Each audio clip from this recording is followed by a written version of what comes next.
Hi all, welcome back to the live session.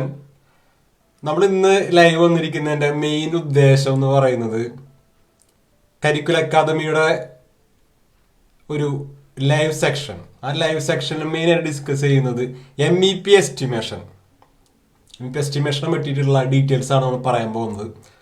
നമ്മൾ live പോകുന്നത് ഫേസ്ബുക്കിലും പോകുന്നുണ്ട്, അതുകൊണ്ട് ഇൻസ്റ്റാഗ്രാമിൽ ഒരുമിച്ചാണ് ലൈവ് പോകുന്നത്. അപ്പോൾ നമുക്ക് നോക്കി നോക്കാം എത്ര ഏകദേശം ലൈവിൽ വരുന്നുണ്ട്. വന്നു തുടങ്ങിയിട്ടുണ്ട്. ഇപ്പം ഇന്ന് തൃശ്ശൂർ പൂരമൊക്കെ ആയ കാരണം കുറച്ച് തിരക്കിലായിരിക്കും എല്ലാവരും.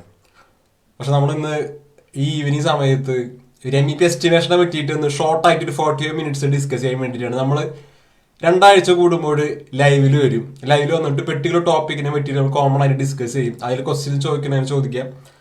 എന്തെങ്കിലും കൂടുതൽ ഡിസ്കസ് ചെയ്യണമെന്ന് വെച്ച് കഴിഞ്ഞാൽ അതിനുള്ള ഡീറ്റെയിൽസ് ഒക്കെ നമ്മൾ ഇതിൽ പ്രൊവൈഡ് ചെയ്യുന്നുണ്ട്.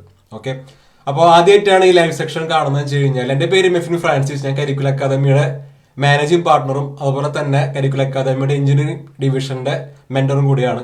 ഇന്നത്തെ ഈ പെർട്ടിക്കുലർ ഈ ഒരു ലൈവ് പ്രോഗ്രാമിൽ നമ്മൾ മെയിനായിട്ട് ഡിസ്കസ് ചെയ്യാൻ ഉദ്ദേശിക്കുന്നത് MEP എസ്റ്റിമേഷൻ. നിങ്ങളിപ്പോൾ ആദ്യമായിട്ടാണ് കേൾക്കുന്നത് വെച്ച് കഴിഞ്ഞാൽ നിങ്ങൾ ഒരു സ്റ്റുഡൻ്റ് ആയിരിക്കാം, ജസ്റ്റ് പാസ് ഔട്ട് ആയിട്ടുള്ള ഫ്രഷർ ആണെന്ന് വെച്ച് കഴിഞ്ഞാൽ MEP എന്ന് കേട്ടിട്ടുണ്ടായിരിക്കാം. ചിലപ്പോൾ നിങ്ങൾ കേട്ടിട്ടുണ്ടാവും ഫസ്റ്റ് ഇയർ സെക്കൻഡ് ഇയർ പഠിക്കുമ്പോൾ MEP പഠിച്ചാൽ ജോലി കിട്ടാവോ, MEP പഠിച്ചിട്ട കാര്യമുള്ളൂ. ഇന്നത്തെ കാലത്തൊക്കെ MEPയുടെ ട്രെൻഡിങ് ഒക്കെ പോയി, അങ്ങനെ കുറേയൊക്കെ കേട്ടിട്ടുണ്ടാവും പഠിക്കുമ്പോൾ തന്നെ.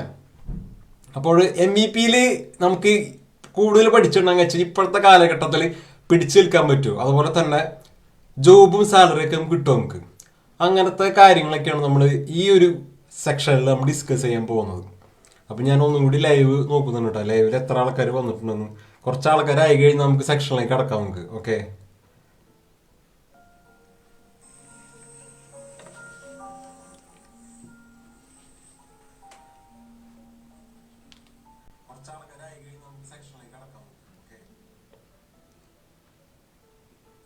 ലൈവിലെയാ. അപ്പോൾ നമുക്ക് ലൈവിന്റെ മെയിൻ ഉദ്ദേശമായിട്ടുള്ള സെക്ഷൻ ഡെമോ സെക്ഷനിലേക്ക് നമുക്ക് കടക്കാം. നമ്മുടെ ലാസ്റ്റ് വീക്കിൽ ഡിസ്കസ് ചെയ്തിട്ടുണ്ടായിരുന്നത് MEPയിൽ തന്നെ സൈറ്റ് എഞ്ചിനീയർ ആയിട്ട് എങ്ങനെ വർക്ക് ചെയ്യാം, ഒരു സൈറ്റ് എഞ്ചിനീയർ ആവാൻ എന്തൊക്കെ ക്വാളിറ്റീസ് വേണം, സൈറ്റ് എഞ്ചിനീയർ ആയി കഴിഞ്ഞാൽ കറന്റ്ലി എത്ര സാലറി കിട്ടും, ഇന്ത്യയിലായാലും മിഡിൽ ഈസ്റ്റിലായാലും യൂറോപ്പിലായാലും.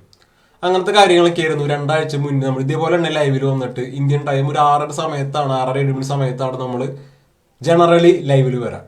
ഓക്കെ, അപ്പോൾ അതിന്റെ ഭാഗമായിട്ട് നമ്മൾ കണ്ടിന്യൂഷൻ ആയിട്ട് തന്നെ കരിക്കുലർ അക്കാദമിയുടെ തന്നെ ഭയങ്കര പോപ്പുലർ ആയിട്ടുള്ള ഒരു ട്രെയിനിങ് പ്രോഗ്രാമാണ് MEP എസ്റ്റിമേഷൻ. നിങ്ങൾക്ക് എല്ലാവർക്കും അറിയുന്ന പോലെ തന്നെ മിഡിൽ ഈസ്റ്റിലായാലും യൂറോപ്പിലായാലും വർക്ക് ചെയ്യുന്നവർക്ക് അറിയാം, കൺസ്ട്രക്ഷൻ ഫീൽഡിലാണ് ഏറ്റവും കൂടുതൽ ജോബ് ഓപ്പർച്യൂണിറ്റീസ് ഉള്ളത്. മെക്കാനിക്കൽ, ഇലക്ട്രിക്കല്, സിവിൽ പ്രൊഫഷണൽസിന്റെ കാര്യമാണ് നമ്മൾ ഡിസ്കസ് ചെയ്യുന്നത്. IT പ്രൊഫഷണൽസും അങ്ങനത്തെ സെക്ഷൻസും നമ്മൾ പ്രോഗ്രാമിങ് അങ്ങനത്തെ കാര്യങ്ങൾ, AI, മെഷീൻ ലേണിംഗ്, ട്രെൻഡിങ് ആയിട്ടുള്ള സാധനങ്ങൾ നമ്മൾ ഡിസ്കസ് ചെയ്യുന്നില്ല. IT സെക്ഷനൊന്നും നമ്മൾ കവർ ചെയ്യുന്നില്ല. നമ്മൾ മെയിനായിട്ട് ഫോക്കസ് ചെയ്യുന്നത് മെക്കാനിക്കൽ, ഇലക്ട്രിക്കൽ, സിവിൽ. അവിടെയാണല്ലോ കോറായിട്ടുള്ള എഞ്ചിനീയറിംഗിന്റെ അതുപോലെ തന്നെ പ്രൊഫഷണൽസും അതുപോലെ തന്നെ കൂടുതൽ ട്രെൻഡിങ് ആയിട്ടുള്ള കാര്യങ്ങളൊക്കെ വന്നുകൊണ്ടിരിക്കുന്നത്. പിന്നെ നമ്മുടെ നാട്ടിലത്തെ ഏറ്റവും കൂടുതൽ വിദ്യാർത്ഥികൾ പഠിച്ചിരിക്കുന്നത് മെക്കാനിക്കൽ, ഇലക്ട്രിക്കൽ ഉള്ള ഒരു കോളേജുകളിലൊക്കെ പാസ് ഔട്ട് ആയിട്ടുള്ള സ്റ്റുഡൻസ് ആണ്. അപ്പോൾ നമുക്ക് അവർക്ക് ഉപയോഗപ്രദമായിട്ടുള്ള കാര്യങ്ങളൊക്കെയാണ് നമ്മൾ മെയിനായിട്ട് ഡിസ്കസ് ചെയ്യുന്നത്. അവർക്ക് ഉപയോഗപ്രദമായിട്ടുള്ള ട്രെയിനിങ് പ്രോഗ്രാംസ്, കോഴ്സൊക്കെയാണ് നമ്മൾ പ്രൊവൈഡ് ചെയ്യുന്നത്. ഓക്കെ, അപ്പോൾ നമുക്ക് ഈ സെക്ഷന്റെ സ്ലൈഡിലേക്ക് കിടക്കാം. അപ്പോൾ നമ്മളെല്ലാവരും സ്ലൈഡൊക്കെ ഇട്ട് മടുത്തിട്ടുള്ള ആൾക്കാരായിരിക്കും. പക്ഷെ നമ്മളൊന്നും കൂടി നമ്മൾ സ്ലൈഡ് ഡിസ്കസ് ചെയ്യാം. എന്താ കാരണം വെച്ചാൽ സ്ലൈഡിൽ കൂടെ അല്ലാണ്ട് നമുക്ക് ഒരു ഇൻഫർമേഷൻ നമുക്ക് കമ്മ്യൂണിക്കേറ്റ് ചെയ്യാൻ പറ്റില്ല. അതിന് വേണ്ടിയിട്ടാണ് സ്ലൈഡൊക്കെ പ്രിപ്പയർ ചെയ്ത് വെച്ചിരിക്കുന്നത്. കരിക്കുലർ അക്കാദമിയുടെ തന്നെ ഡെമോ സെക്ഷന്റെ ഒരു സ്ലൈഡാണ്. നിങ്ങളിപ്പോൾ ഒരു ഡെമോ സെക്ഷൻ കരിക്കുലർ അക്കാദമിയുടെ MEP എസ്റ്റിമേഷൻ എന്ന് പറഞ്ഞിട്ട് എടുക്കുകയാണെന്ന് വെച്ച് കഴിഞ്ഞാൽ ഈ ഒരു സ്ലൈഡായിരിക്കും നിങ്ങൾക്ക് ഡെമോ സെക്ഷന് വേണ്ടിയിട്ട് കരിക്കുലർ അക്കാദമിയുടെ മെന്റേഴ്സ് പ്രൊവൈഡ് ചെയ്യാം. ഓക്കെ, അപ്പോൾ ഈ സെക്ഷനിൽ 45 മിനിറ്റ്സ് ഒക്കെയാണ് ഉണ്ടാവുള്ളൂ. അതിൽ നമുക്ക് ഡയറക്റ്റ് വന്നിട്ട് ക്വസ്റ്റ്യൻസ് ചോദിക്കണമെന്ന് വെച്ചാൽ ലൈവിൽ വന്നിട്ട് ക്വസ്റ്റ്യൻസ് ചോദിക്കാം, അതനുസരിച്ച് നമുക്ക് റിപ്ലൈ നമുക്ക് റെഡിയാക്കാം. അപ്പോൾ നമുക്ക് ആദ്യത്തെ സ്ലൈഡിലേക്ക് പോകുകയാണെന്ന് വെച്ച് കഴിഞ്ഞാൽ ഈ ഒരു ഇൻഡെക്സ് ഉണ്ട്, ചെറിയൊരു ഇൻഡെക്സ് ആണ്, എല്ലാവർക്കും മനസ്സിലാവുന്ന രീതിയിലുള്ള ഇൻഡെക്സ് ആണ്, ഇംഗ്ലീഷിലാണ്. ഞാൻ അതിനെ വായിക്കാതെ why are you listen to you, road map to success, problem you facing, common mistakes, how to solve your action and questions. ഇതാണ് നമ്മൾ ബേസിക് ആയിട്ടുള്ള ഒരു ഇൻഡെക്സ്. അതിൽ കുറച്ച് മെയിൻ പോയിന്റ്സ് അതിലുണ്ട്. ഓക്കെ, ഇതെങ്ങനെയാണ്, എന്തൊക്കെയാണ് നമ്മുടെ പ്രശ്നങ്ങൾ, പഠിച്ചുകൊണ്ടിരിക്കുന്ന സ്റ്റുഡൻ്റ് ആകുമ്പോൾ നമ്മൾ നേരിടുന്ന കുഴപ്പങ്ങൾ എന്തൊക്കെയാണ്, എന്തൊക്കെ കുറവുകളാണ് നമുക്കുള്ളത്, അതെങ്ങനെ പരിഹരിക്കാം, അതാണ് ഒരു ജനറൽ ഒരു ഫ്രെയിം വർക്ക് നോക്കുകയാണെന്ന് വെച്ച് കഴിഞ്ഞാൽ നമുക്ക് മനസ്സിലാവുന്ന കാര്യം. ഓക്കെ, അപ്പോൾ അതിൽ ആദ്യത്തെ ഒരു പോയിന്റ് നോക്കുകയാണെന്ന് വെച്ച് കഴിഞ്ഞാൽ എന്താണ് കരിക്കുലർ അക്കാദമി. കരിക്കുലർ അക്കാദമി ഇപ്പോൾ നിങ്ങളൊരു ലൈവ് കണ്ടിരിക്കേണ്ട ആവശ്യകത ഉണ്ടോ? അത് എന്താണെന്നുള്ള കാര്യമാണ് ഇപ്പോൾ ആദ്യത്തെ തന്നെ പറയാൻ പോകുന്നത്. കരിക്കുലർ അക്കാദമി എന്ന് 2021 ഒരു ഡെവലപ്പ് ചെയ്തിട്ടുള്ളൊരു സ്റ്റാർട്ടപ്പ് ആയിരുന്നു. കൊറോണ സീസണിൽ ഡെവലപ്പ് ചെയ്തൊരു സ്റ്റാർട്ടപ്പ് ആയിരുന്നു. സ്റ്റാർട്ട് ചെയ്ത സമയത്ത് മെയിൻ ഫോക്കസ് എന്ന് പറഞ്ഞ എഞ്ചിനീയറിംഗ് സ്റ്റുഡൻസ് തന്നെയായിരുന്നു. ബേസിക്കലി ഡിപ്ലോമ, ITI, എഞ്ചിനീയറിംഗ് പഠിച്ചിരിക്കുന്നതും അതുപോലെ പാസ് ഔട്ട് ആയിട്ട് സ്റ്റുഡൻസിന് സപ്പോർട്ട് ചെയ്യാവുന്ന രീതിയിൽ വേണ്ടിയിട്ടാണ് കരിക്കുലർ അക്കാദമി ആദ്യം തന്നെ ഡെവലപ്പ് ചെയ്ത് വന്നത്. ഒരു 5 years, ഒരു 4 yearsന്റെ ട്രാവലിന് ശേഷം കരിക്കുലർ അക്കാദമി കൂടുതൽ പ്രൊഡക്ട്സ് ആയിട്ട് മാർക്കറ്റിലേക്ക് വന്നിരിക്കുകയാണ്. മെയിനായിട്ട് ട്രെയിനിങ് സെക്ഷൻസ് ആണ് നമ്മൾ പ്രൊവൈഡ് ചെയ്യുന്നത്. എഞ്ചിനീയറിംഗ് സ്റ്റുഡൻസിന്, പാസ് ഔട്ട് ആയിട്ടുള്ള ഫ്രഷേഴ്സിന്, അതുപോലെ വർക്ക് ചെയ്യുന്ന പ്രൊഫഷണൽസ്, മെയിനായിട്ട് ഫോക്കസ് ചെയ്യുന്നത് വർക്ക് ചെയ്യുന്ന പ്രൊഫഷണൽസിനാണ്. നമ്മുടെ എല്ലാ ജോബിനായിട്ടുള്ള ട്രെയിനിങ്സ് ആണ്. ഓക്കെ, അപ്പോൾ നമ്മൾ ചെറിയൊരു ബ്രീഫാണ് വായിക്കാൻ പോകുന്നത്. 2021 സ്റ്റാർട്ട് ചെയ്ത് മെയിനായിട്ട് നമ്മൾ കരിക്കുലർ അക്കാദമി പ്രൊവൈഡ് ചെയ്യുന്നത് കൺസ്ട്രക്ഷൻ മേഖലയിലത്തെ 360 ആംഗിളിലുള്ള എല്ലാ സെക്ഷൻസും നമ്മൾ കവർ ചെയ്യുന്നുണ്ട്.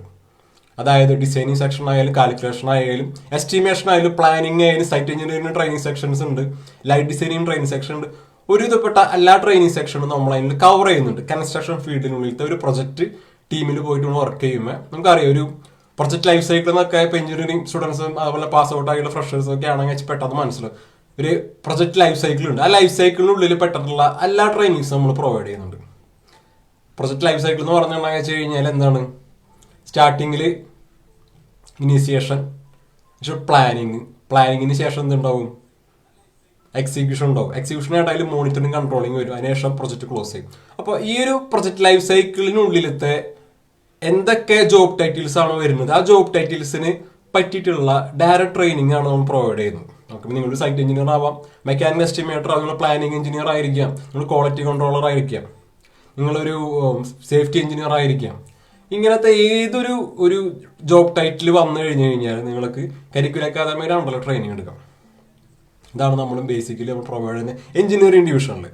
രണ്ടാം സെക്ടർ എന്ന് പറഞ്ഞിട്ടുണ്ടെങ്കിൽ ഹെൽത്ത് കെയർ സെക്ടറാണ്. ഹെൽത്ത് കെയർ സെക്ടർ ബേസിക്കലി നമ്മൾ ഉദ്ദേശിക്കുന്നത് UK നേഴ്സസിനെ സപ്പോർട്ട് ചെയ്യാവുന്ന രീതിയിലുള്ള OSCE ട്രെയിനിങ് ആണ് നമ്മൾ പ്രൊവൈഡ് ചെയ്യുന്നത്. ഹെൽത്ത് കെയർ സെക്ടർ റീസെന്റ് നമ്മൾ ലാസ്റ്റ് ഇയറിൽ എൻഡ് ഓഫ് ദി 2024 ആണ് സ്റ്റാർട്ട് ചെയ്തുള്ളൂ. മെയിൻലി ഫോക്കസ് ചെയ്യുന്ന നേഴ്സസ് തന്നെയാണ്. അപ്പോൾ 2 ഡിവിഷനാണ് നമുക്കുള്ളത്. എഞ്ചിനീയറിംഗ് ഉണ്ട്, അതുപോലെ തന്നെ ഹെൽത്ത് കെയർ സെക്ടർ ഉണ്ട്. ഇപ്പോൾ താഴെ കണ്ടാൽ സ്ലൈഡിൽ നോക്കി കഴിഞ്ഞാൽ കാണാം എക്സ്പീരിയൻസ് ഉണ്ട് ഒരു ക്ലൗഡായിട്ട്. അതിനറ്റത്ത് ഒരു എൻഡിൽ സ്റ്റുഡൻസ്, പ്രൊഫഷണൽ ഉദ്ദേശിക്കുന്ന എക്സ്പീരിയൻസ് ആയിട്ടുള്ള പ്രൊഫഷണൽസ് തന്നെയാണ്. അപ്പോൾ എക്സ്പീരിയൻസ് ഉള്ള പ്രൊഫഷണൽസ് ഒരു സൈഡിലുണ്ട്, അവർ തന്നെ സ്റ്റുഡൻസ് പ്രൊഫഷണൽ എന്ന് പറഞ്ഞാൽ ഉദ്ദേശിക്കുന്നത് വെച്ച് കഴിഞ്ഞാൽ അവർക്ക് വലിയ നോളജ് ജസ്റ്റ് പാസ് ഔട്ട് ആയിട്ടുള്ള ആളുകളാണ് ഉദ്ദേശിക്കുന്നത്. അതിനിടയിൽ ഒരു ബ്രിഡ്ജ് പോലെയാണ് കരിക്കുലർ അക്കാദമി പ്രൊവൈഡ് ചെയ്യുന്നത്. കരിക്കുലർ അക്കാദമിയുടെ സർവീസ് അങ്ങനെയാണ്. കരിക്കുലർ അക്കാദമിയുടെ മെയിൻ കോട്ട് തന്നെ ഷെയർ ഒരു എക്സ്പീരിയൻസ് ഫോർ ഫ്യൂച്ചർ എന്നാണ്. നമുക്ക് എല്ലാവർക്കും കുറെ എക്സ്പീരിയൻസ് ഉണ്ടായിരിക്കും. എനിക്ക് കുറെ എക്സ്പീരിയൻസ് ഉണ്ട്. ഞാൻ കുറച്ചാൾ എസ്റ്റിമേറ്റർ ആയിട്ട് വർക്ക് ചെയ്തിട്ടുണ്ടായിരുന്നു, മിഡിൽ ഈസ്റ്റിൽ വർക്ക് ചെയ്തിട്ടുണ്ടായിരുന്നു, ഇപ്പോഴും വർക്ക് ചെയ്യുന്നുണ്ട്. അതുപോലെ തന്നെ ഓരോ പ്രൊഫഷണൽസിനും കുറേ അധികം ഡിഫറെൻ്റ് ആയിട്ട് കുറേ സ്കില്ലുകൾ, എക്സ്പീരിയൻസുകളുണ്ട്. ഈ എക്സ്പീരിയൻസ് ആണ് നമ്മൾ ഡയറക്റ്റ് അറിയാത്ത ഒരു കാൻഡിഡേറ്റിന് പറഞ്ഞു കൊടുക്കുന്നത്. നമ്മളൊരു സാധാരണ ഒരു ടീച്ചർ പറഞ്ഞു കൊടുക്കുന്നതിനേക്കാൾ ഉപരി കറന്റ്ലി ആ സീറ്റിൽ വർക്ക് ചെയ്യുന്ന പ്രൊഫഷണൽ തന്നെയാണ് അറിയാത്ത ഒരാൾക്ക് പറഞ്ഞു കൊടുക്കുന്നത്. അപ്പോൾ അതുകൊണ്ട് കുറച്ചുകൂടി ട്രാൻസ്പെറൻ്റ് ആയിരിക്കും. ഇൻ റിയാലിറ്റി നടക്കണം ക്ലിയർ ആയിട്ട് പറഞ്ഞു കൊടുക്കും. അതുപോലെ തന്നെ അപ് ടു ഡേറ്റ് ആയിരിക്കും. ഓരോ സബ്ജക്ട്സും ഓരോ കാര്യങ്ങൾ കറന്റ്ലി എന്താണ് നടന്നുകൊണ്ടിരിക്കുന്നത്, കറന്റ്ലി ഒരു കമ്പനിയിൽ നടന്നുകൊണ്ടിരിക്കുന്ന കാര്യങ്ങൾ എന്താണ്, അതിന് ക്ലിയർ ആയിട്ടുള്ള ഒരു ട്രെയിനിങ് സെക്ഷൻസ് ആയിരിക്കും അല്ലാതായിരിക്കും. കരിക്കുലർ അക്കാദമിയുടെ ടോട്ടൽ ഫ്രെയിം വർക്ക് തന്നെ അങ്ങനെയാണ്. ഇതാണ് ഒരു ബേസിക് ആയിട്ട് കരിക്കുലർ അക്കാദമിനെ പറ്റിയിട്ട് ഇൻട്രോ പറയുകയാണെന്ന് വെച്ച് കഴിഞ്ഞാൽ എനിക്ക് പറയാനുള്ളത്. ഇപ്പോൾ നമുക്കൊരു സെക്കൻഡ് ആയിട്ടുള്ള ഒരു സ്ലൈഡ് നോക്കുകയാണെന്ന് വെച്ച് കഴിഞ്ഞാൽ ഫസ്റ്റ് കാണാം നമുക്ക് റോഡ് മാപ്പ് ടു സക്സസ്. അതായത് നമ്മൾ ഇന്നത്തെ ഈ ഒരു സെക്ഷനിൽ മെയിനായിട്ട് ഡിസ്കസ് ചെയ്യുക MEP എസ്റ്റിമേഷനെ പറ്റിയിട്ടുള്ള കാര്യങ്ങളാണ് ഡിസ്കസ് ചെയ്യുന്നത്. എസ്റ്റിമേഷൻ ഉദ്ദേശിക്കുന്നത് നമ്മൾ കുറേ പേര് കേട്ടിട്ടുണ്ടോ, എഞ്ചിനീയറിംഗ് പഠിക്കുമ്പോൾ കേട്ടിട്ടോ, പാസ് ഔട്ട് ആയിരിക്കും. എസ്റ്റിമേഷനിൽ നല്ല സാലറി ഉണ്ട്, മിഡിൽ ഈസ്റ്റിൽ പോയി നല്ല സ്കോപ്പാണ്. എസ്റ്റിമേഷൻ ഭയങ്കര ബുദ്ധിമുട്ടാണ്. എസ്റ്റിമേഷനിൽ പോകണമെന്ന് വെച്ചാൽ കുറേ അധികം കാര്യങ്ങൾ പഠിക്കാനുണ്ട്. അങ്ങനത്തെ കുറേ കാര്യങ്ങളൊക്കെ നമ്മൾ സ്റ്റാർട്ടിങ്ങിൽ തന്നെ കേട്ടിട്ടുണ്ടായിരിക്കും.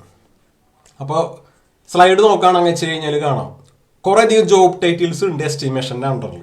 MEP estimation engineer, mechanical estimator, M&E estimator, proposal engineer, MEP quantity surveyor, mechanical QS, M&E QS, അങ്ങനെ കുറേ അധികം ജോബ് ടൈറ്റിൽസ് എസ്റ്റിമേറ്റർ അണ്ടറിൽ തന്നെ വരുന്നുണ്ട്. ഇപ്പം നിങ്ങളൊരു മിഡിൽ ഈസ്റ്റ് വർക്ക് ചെയ്യുന്ന ഒരാളാണെന്ന് വെച്ച് കഴിഞ്ഞാൽ ഫെമിലിയർ ഉള്ള ഒരു വാക്കായിരിക്കും M&E എസ്റ്റിമേറ്റർ. യൂറോപ്പിലാണെങ്കിൽ വെച്ച് കഴിഞ്ഞാൽ MND എസ്റ്റിമേറ്റർ എന്നായിരിക്കും കൂടുതൽ അറിയപ്പെടുന്നത്. മിഡിൽ ഈസ്റ്റിലാണെങ്കിൽ വെച്ച് കഴിഞ്ഞാൽ മെക്കാനിക്കൽ എസ്റ്റിമേറ്റർ. അങ്ങനെ പോപ്പുലറായിട്ട് ഓരോ ജോബ് ടൈറ്റിൽസും ഓരോ കൺട്രിയിലും യൂസ് ചെയ്യുന്നുണ്ട്. അപ്പോൾ നമ്മൾ ജോബൊക്കെ സെർച്ച് ചെയ്യുന്ന സമയത്ത് ഇങ്ങനത്തെ എസ്റ്റിമേറ്റർ എന്ന് പറഞ്ഞിട്ടുള്ള ജോബ് ടൈറ്റിൽസ് ഒക്കെ കയറി മുകളിലേക്ക് വരുന്നതായിട്ട് കാണാം. അപ്പോൾ അവരുടെ സാലറിയാണ് റൈറ്റ് സൈഡിൽ കൊടുത്തിരിക്കുന്നത്. അപ്പോൾ ഇന്ത്യയിലാണെങ്കിൽ വെച്ച് കഴിഞ്ഞാൽ ജസ്റ്റ് പാസ് ഔട്ട് ആയിട്ടുള്ള സ്റ്റുഡൻ്റ് ആണ്, 1 ഇയർ ഒരു എക്സ്പീരിയൻസ് കിട്ടിയിട്ടുണ്ട് ആൾക്ക്. അതിനുശേഷം എസ്റ്റിമേറ്റർ ആയിട്ട് ജോബിന് കയറി. അങ്ങനെയാണെന്ന് വെച്ച് കഴിഞ്ഞാൽ മിനിമം സ്റ്റാർട്ടിങ് സാലറി ഒരു 25,000 രൂപ സ്റ്റാർട്ടിങ് ആണ് കിട്ടും. സപ്പോസ് ഇപ്പോൾ ഒരു 5 to 6 ഇയേഴ്സ് എക്സ്പീരിയൻസ് ആയിട്ടുണ്ടെന്ന് വെച്ച് കഴിഞ്ഞാൽ 30,000 രൂപ കിട്ടും. ഇതൊരു ബ്രാക്കറ്റ് സാലറിയാണ് പറയുന്നത്. എക്സാക്ട്ലി അതന്നെ കിട്ടും എന്നല്ല ഉദ്ദേശിക്കുന്നത്. ഒരു ബ്രാക്കറ്റ് സാലറിയാണ് പറയുന്നത്.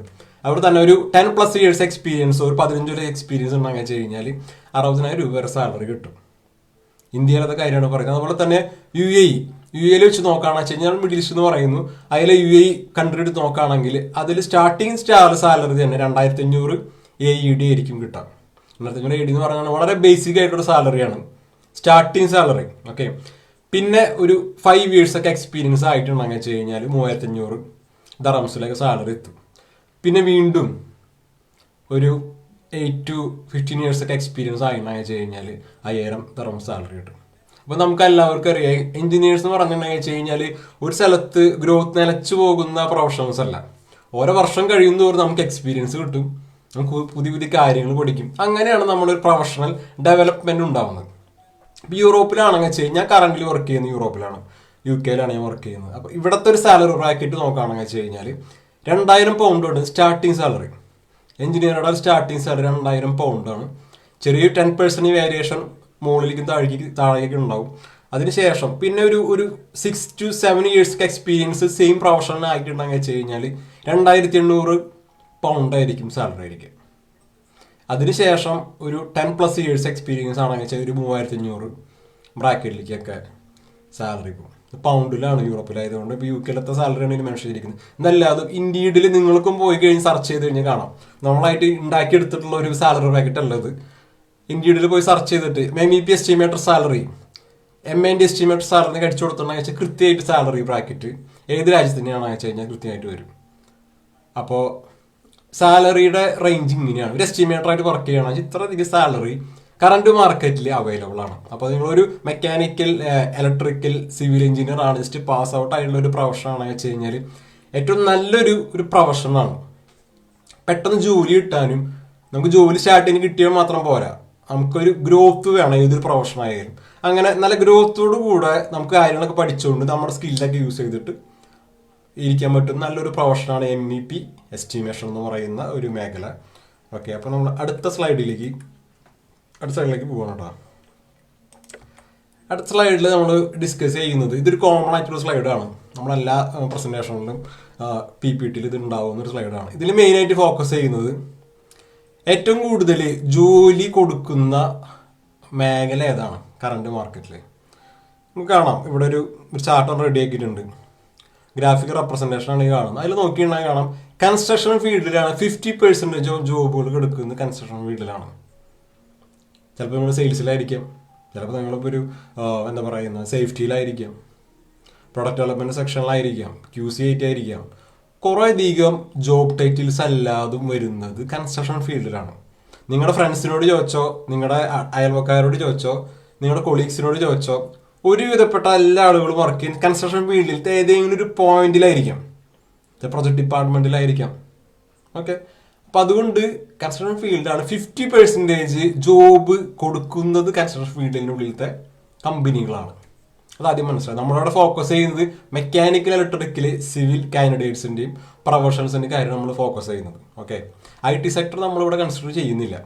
പക്ഷേ ടോട്ടൽ എഞ്ചിനീയറിംഗ് സെക്ടറിലത്തെ ജോബ് ഓപ്പണിംഗ് നോക്കുകയാണെന്ന് വെച്ചാൽ കൺസ്ട്രക്ഷൻ ഫീൽഡിലായിരിക്കും ജോബ് ഓപ്പണിംഗ് ഏറ്റവും കൂടുതൽ വരുന്നത്. അതിനുശേഷം നോക്കുകയാണെങ്കിൽ നമുക്ക് ഗ്രാഫിൽ സ്ലൈഡിൽ നോക്കിയിട്ടുണ്ടെങ്കിൽ കാണാൻ പറ്റും, ഓട്ടോമൊബൈൽ ഉണ്ട് 20%, അതുപോലെ തന്നെ ഓയിൽ ആൻഡ് ഗ്യാസ് ഉണ്ട് 15%, പിന്നെ അതുപോലെ തന്നെ പ്രൊഡക്റ്റ് ഡെവലപ്മെന്റ് 10%, പിന്നെ ബാക്കിയുള്ളത് അതറാണ് വരുന്നത്.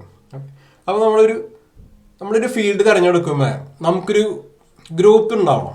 ഇപ്പോൾ ഓയിൽ ആൻഡ് ഗ്യാസിൽ പോയിട്ട് ഒരു പെർട്ടിക്കുലർ കോഴ്സ് ട്രെയിനിങ് വലിയ പൈസ കൊടുത്ത് പഠിച്ച് കുറച്ച് കഴിഞ്ഞപ്പോൾ ജോലിക്ക് പോയി, അങ്ങനെ സിറ്റുവേഷൻ വരാൻ സാധ്യത. കാരണം വെച്ചാൽ നമുക്കറിയാം ഓയിൽ ആൻഡ് ഗ്യാസിൻ്റെ ഓപ്പർച്യൂണിറ്റീസ് ഒക്കെ കുറഞ്ഞുകൊണ്ടിരിക്കുകയാണ്. ഇല്ല എന്നല്ല പറയുന്നത്, ഗ്രാജുവലി കുറഞ്ഞുകൊണ്ടാണ് ഇരിക്കുന്നത്. കാരണം വെച്ച് കഴിഞ്ഞാൽ ഇലക്ട്രിക്കലിന്റെ ഉപയോഗമാണ്, ഇലക്ട്രിക്കൽ വെഹിക്കിൾസ് നമ്മളൊക്കെയാണ് കൂടിക്കൊണ്ടിരിക്കുന്നത്. അപ്പോൾ ഗ്രാജുവലി കുറഞ്ഞുകൊണ്ടിരിക്കും. പക്ഷേ ഓപ്പണിംഗ് ഉണ്ട്, ഓപ്പണിംഗ് ഇല്ല എന്നാണ് പറയുന്നത്. ഓയിൽ ആൻഡ് ഗ്യാസിന്റെ പെർസെൻറ്റേജ് വളരെ കുറവാണ്. നിങ്ങളുടെ ജോബ് നിങ്ങൾ പെട്ടെന്ന് തിരഞ്ഞു നോക്കുന്ന സമയത്ത് പെട്ടെന്ന് കിട്ടാൻ സാധ്യതയുള്ളത് കൺസ്ട്രക്ഷൻ ഫീൽഡിനുള്ളിലത്തെ ഒരു ജോബായിരിക്കും. അപ്പം എന്തുകൊണ്ടും പഠിച്ചിറങ്ങിയെന്ന് വെച്ചാൽ പെട്ടെന്ന് ജോലി കിട്ടാൻ ഏതാണെന്ന് വെച്ച് കഴിഞ്ഞാൽ കൺസ്ട്രക്ഷൻ ഫീൽഡിനുള്ളിൽ പോയിട്ട് എക്സ്ട്രാ സ്കില്ലുള്ള ഒരു ട്രെയിനിങ് ഒക്കെ എടുക്കാൻ പോയിട്ട്, അതാണ് ഒരു അഡ്വൈസ് ആയിട്ട് പറയാനുള്ളത്. നമുക്കൊക്കെ ജോലി കിട്ടിയത് അങ്ങനെയാണ്. നമ്മുടെ എക്സ്പീരിയൻസ് പറഞ്ഞാലല്ല കുറച്ചും കൂടി ഒരു റിയാലിറ്റി ഉണ്ടാവുള്ളൂ. അപ്പോൾ അതുകൊണ്ട് നിങ്ങൾക്ക് സെലക്ട് ചെയ്യാൻ പറ്റുന്ന ട്രെയിനിങ്ങിൽ ഒരു ട്രെയിനിങ് ആണ് MEP എസ്റ്റിമേഷൻ. നമുക്കിതുപോലെ തന്നെ curricular academy provide MEP planning ഉണ്ട്, സൈറ്റ് എഞ്ചിനീയർ ആവാൻ വേണ്ടിയിട്ട് ട്രെയിനിങ് ഉണ്ട്. അങ്ങനെ കുറേ അധികം ട്രെയിനിങ്സ് നമ്മൾ പ്രൊവൈഡ് ചെയ്യുന്നുണ്ട്. നമുക്ക് curricularacademy.com എന്ന് പറഞ്ഞിട്ടുള്ള വെബ്സൈറ്റിൽ പോയിട്ടുണ്ടെങ്കിൽ വെച്ച് കഴിഞ്ഞാൽ കൂടുതൽ ഡീറ്റെയിൽസ് അറിയാൻ പറ്റും. ഓക്കെ, അപ്പോൾ നമ്മൾ നെക്സ്റ്റ് സ്ലൈഡിലേക്ക് പോവുകയാണ്. നെക്സ്റ്റ് സ്ലൈഡ് എന്ന് പറയുന്നത് എന്തൊക്കെ പ്രോബ്ലംസ് ആണ്, എന്തൊക്കെ മിസ്റ്റേക്സ് ആണ് വരുത്തുന്നത്. ഞാൻ ഒന്ന് ലൈവിലേക്ക് ആരൊക്കെ കാണുന്നുണ്ട് ക്വസ്റ്റ്യൻസ് വല്ലതും ഒന്ന് നോക്കട്ടെ കേട്ടോ.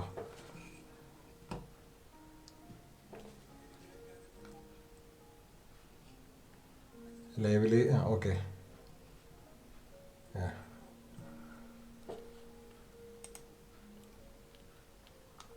ലൈവ് ആളുള്ള ആവശ്യത്തിനായിട്ടുണ്ട് കേട്ടോ. ഓക്കെ, അപ്പോൾ നമ്മൾ വീണ്ടും കണ്ടിന്യൂ ചെയ്യാണ്.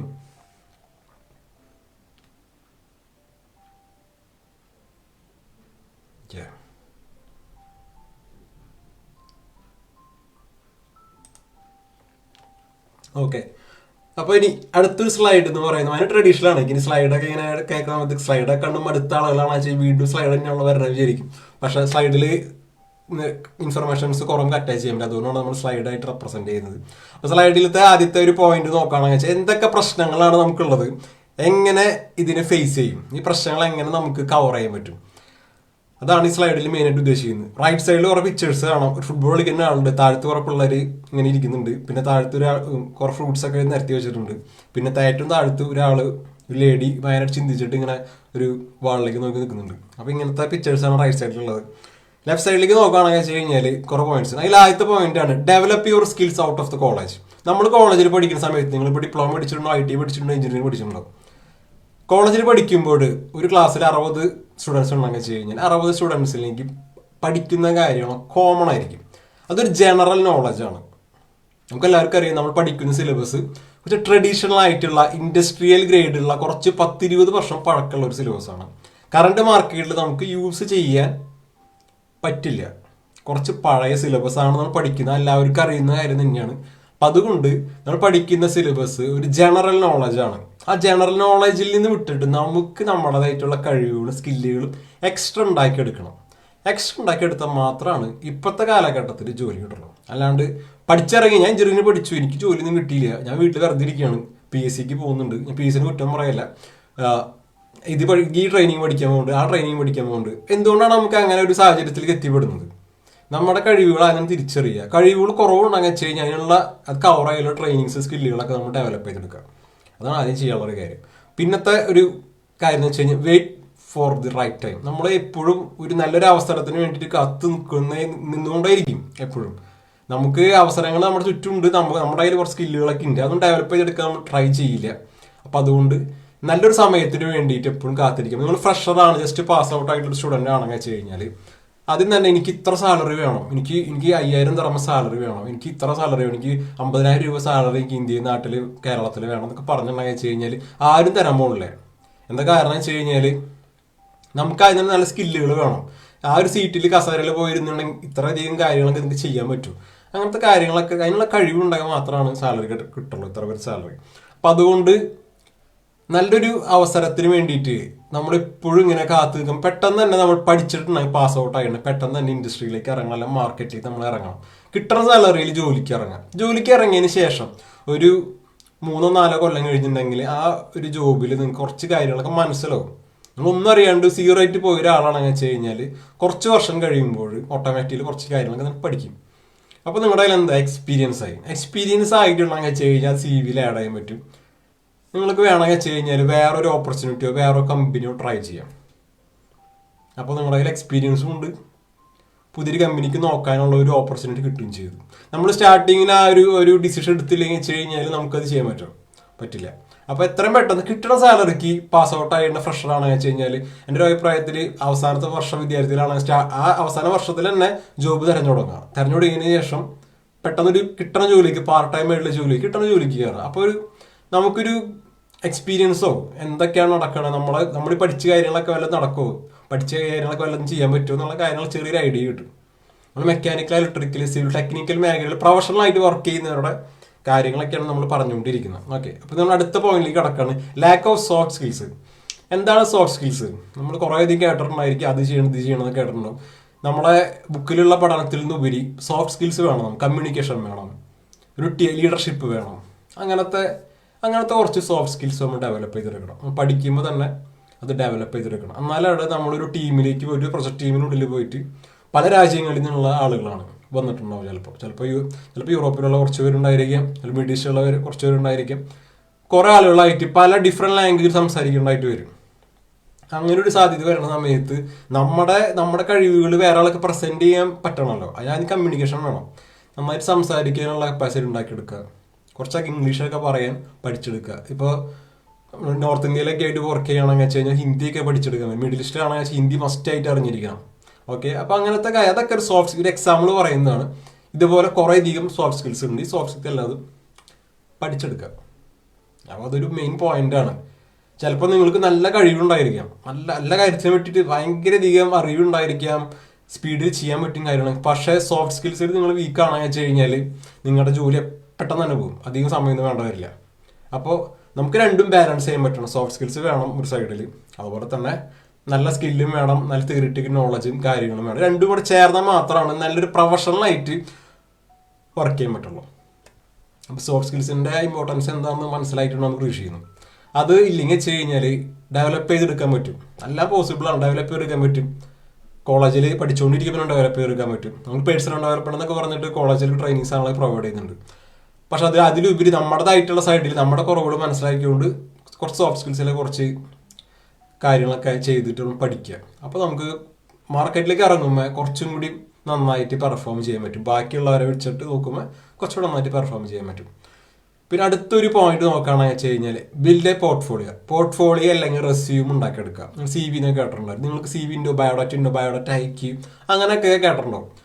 അപ്പോൾ ഈ ഒരു പോർട്ട്ഫോളിയോ എന്ന് പറഞ്ഞ സംഭവം ഉണ്ടാക്കിയെടുക്കുക. നമുക്ക് ട്രാവൽ ചെയ്യാൻ പാസ്പോർട്ട് വേണം, നമുക്കൊരു ജോലി കിട്ടാൻ എന്ത് വേണം, CV അല്ലെങ്കിൽ ബയോഡാറ്റ വേണം. ഇതില്ലാണ്ട് ഒരാൾ നിങ്ങൾക്ക് ജോലി തരില്ല. അല്ലെങ്കിൽ വെച്ച് കഴിഞ്ഞാൽ ലിങ്ക്ഡിൻ പ്രൊഫൈലോ അങ്ങനത്തെ പ്രൊഫൈലുകൾ എന്തെങ്കിലും ഡെവലപ്പ് ചെയ്തെടുത്തിട്ട് ആ ഒരു കമ്പനിക്ക് അയച്ചു കൊടുക്കണം, അല്ലെങ്കിൽ എംപ്ലോയർക്ക് അയച്ചു കൊടുക്കണം. എന്നാൽ മാത്രമാണ് ജോലി കിട്ടുള്ളൂ. അപ്പോൾ നിങ്ങൾ പഠിച്ചു കഴിഞ്ഞിട്ടുണ്ടെങ്കിൽ വെച്ച് കഴിഞ്ഞാൽ അതുപോലെ തന്നെ എക്സ്പീരിയൻസ് ആയിട്ടുള്ള പ്രൊഫഷൻ ആണെങ്കിൽ നിങ്ങളുടെ കയ്യിൽ ഉണ്ടായിരിക്കേണ്ട ഏറ്റവും ഇമ്പോർട്ടൻ്റ് ആയിട്ടുള്ള ഏറ്റവും അപ് ടു ഡേറ്റ് ആയിട്ടുള്ള ഡോക്യുമെൻ്റ് ആണ് റെസ്യൂം എന്ന് പറയുന്നത്. ഓരോ മന്തിലെയോ ഓരോ ആഴ്ചയിൽ തന്നെ റെസ്യൂം അപ്ഡേറ്റ് ചെയ്യുക. എന്തൊക്കെ പുതിയ സ്കില്ലുകൾ പഠിച്ചു, ഒരു കമ്പനി വേറൊരു കമ്പനിക്ക് പോവാണ്, ഒരു രാജ്യത്ത് വേറെ രാജ്യത്തേക്ക് ട്രാവൽ ചെയ്യാൻ പോവാണ്. അപ്പോൾ നമ്മൾ CV അതനുസരിച്ചിട്ട് അപ് ടു ഡേറ്റ് ചെയ്തുകൊണ്ടേയിരിക്കണം. പാസ് ഔട്ട് ആയപ്പോൾ ഒരു CV ഉണ്ടാക്കി, ഇപ്പോഴും 10 വർഷം കഴിഞ്ഞപ്പോഴും ആ CV തന്നെയാണ് ഇപ്പോഴും അയച്ചുകൊണ്ടിരിക്കുന്നതെന്ന് വെച്ച് കഴിഞ്ഞാൽ നിങ്ങളുടെ CV ആരും സെലക്ട് ചെയ്യാൻ പോകുന്നില്ല. CV എപ്പോഴും അപ് ടു ഡേറ്റ് ആയിരിക്കണം. എല്ലാ ഡോക്യുമെന്റ്സും പേഴ്സണൽ ഡീറ്റെയിൽസും അല്ലാതെ അപ് ടു ഡേറ്റ് ആയിരിക്കണം. എക്സ്പയർ ആയിട്ടുള്ള ഡേറ്റ്സോ അങ്ങനത്തെ കാര്യങ്ങളൊന്നും CV വെക്കാൻ പാടില്ല. അപ്പോൾ CV കാര്യങ്ങളൊക്കെ അപ് ടു ഡേറ്റ് ചെയ്തുകൊണ്ടിരിക്കുക. പിന്നെ പിന്നത്തെ ഒരു പോയിന്റ് നോക്കുകയാണെന്ന് വെച്ച് കഴിഞ്ഞാൽ lack of my market scope. നമ്മൾ ഈ ഫ്രൂട്ട്സിന്റെ കാര്യം പിക്ചർ കണ്ട പോലെ തന്നെ നമ്മുടെ മാർക്കറ്റിൽ എന്തൊക്കെയാണ് സ്കോപ്പ് എന്ന് വെച്ച് കഴിഞ്ഞാൽ നമ്മൾ കണ്ടുപിടിക്കണം. നമുക്ക് എന്താ കുറവുള്ളതെന്ന് വെച്ച് കഴിഞ്ഞാൽ അത് പരിഹരിക്കുക. അതാണ് മെയിനായിട്ട് ഉദ്ദേശിക്കുന്നത്. കൂടുതൽ ഞാൻ അത് പറഞ്ഞ് എക്സ്പ്ലെയിൻ ചെയ്യുന്നില്ല, നിങ്ങൾക്ക് അറിയുന്ന കാര്യങ്ങളൊക്കെ തന്നെയാണ്. പിന്നെ അവസാനത്തെ ഒരു പോയിന്റ് ഇത് പറഞ്ഞ ഫൈൻഡ് മൈ വാല്യൂ. എന്തൊക്കെയാണ് നമ്മുടെ കഴിവുകൾ ചിലപ്പോൾ നിങ്ങൾക്ക് കാര്യങ്ങളൊക്കെ നന്നായിട്ട് കോർഡിനേറ്റ് ചെയ്യാനും സൂപ്പർവൈസ് ചെയ്യാനൊക്കെ നല്ല കഴിവുണ്ടായിരിക്കും. അങ്ങനെ ഉണ്ടെങ്കിൽ വെച്ചാൽ അത് മനസ്സിലാക്കിക്കൊണ്ട് ആ ഒരു മേഖലയിൽ പോയിട്ട് ജോലി ചെയ്യാൻ ട്രൈ ചെയ്യാം. അപ്പോൾ നിങ്ങൾക്ക് നന്നായിട്ട് പെർഫോം ചെയ്യാൻ പറ്റും. സപ്പോസ് നിങ്ങൾക്ക് ഒരു ഡിസൈനിങ്, ഡ്രോയിങ് ചെയ്യാൻ, അങ്ങനെ ക്രിയേറ്റീവ് ആയിട്ടുള്ള കാര്യങ്ങൾ ചെയ്യാനും കുറച്ചു നേരം ഇരുന്നു കൊണ്ട് വർക്ക് ചെയ്യാൻ താല്പര്യമുള്ളവരാണെന്ന് വെച്ച് കഴിഞ്ഞാൽ അങ്ങനത്തെ പ്രൊഫഷൻ തിരഞ്ഞെടുക്കുക.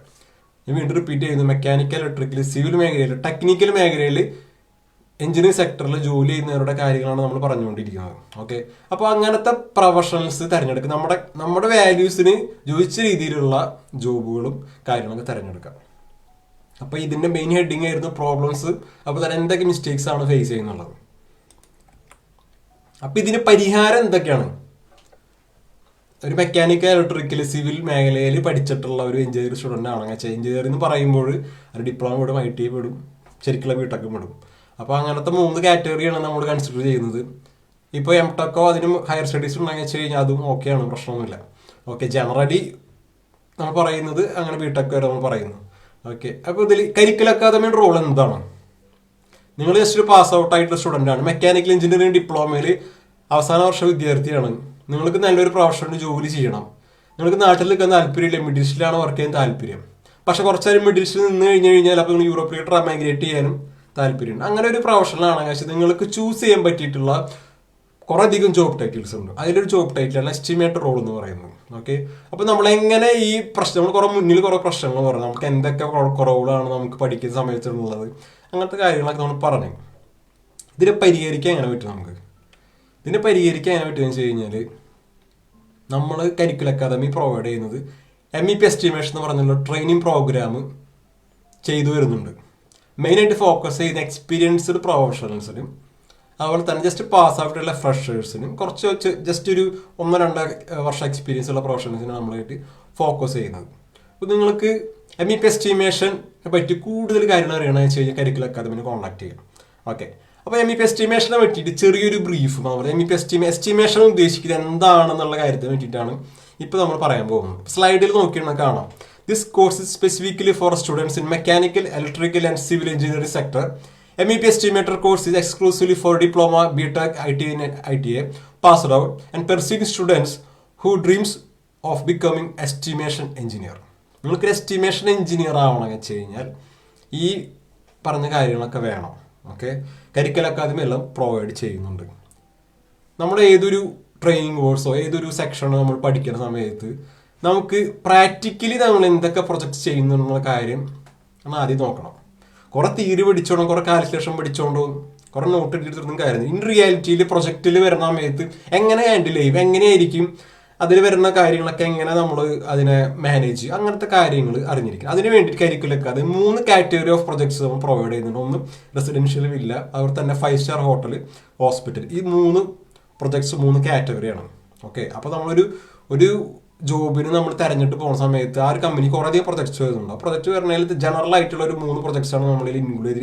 ഈ 3 പ്രൊജക്ട്സും കരിക്കുലർ അക്കാദമിയുടെ എസ്റ്റിമേഷൻ എന്ന് പറഞ്ഞിട്ടുള്ള MEP എസ്റ്റിമേഷൻ ട്രെയിനിങ്ങിൽ ഇൻക്ലൂഡഡ് ആണ്. ഓക്കെ, അപ്പോൾ നമ്മൾ അടുത്ത സ്ലൈഡിലേക്ക് പോകണം.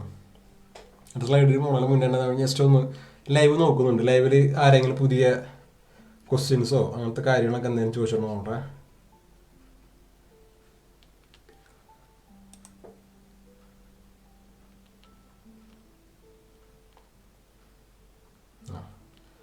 ലൈവിൽ ഓക്കെ, ലൈവ് എല്ലാവരും പോയിക്കൊണ്ടിരിക്കുന്നുണ്ട്. ലൈവ്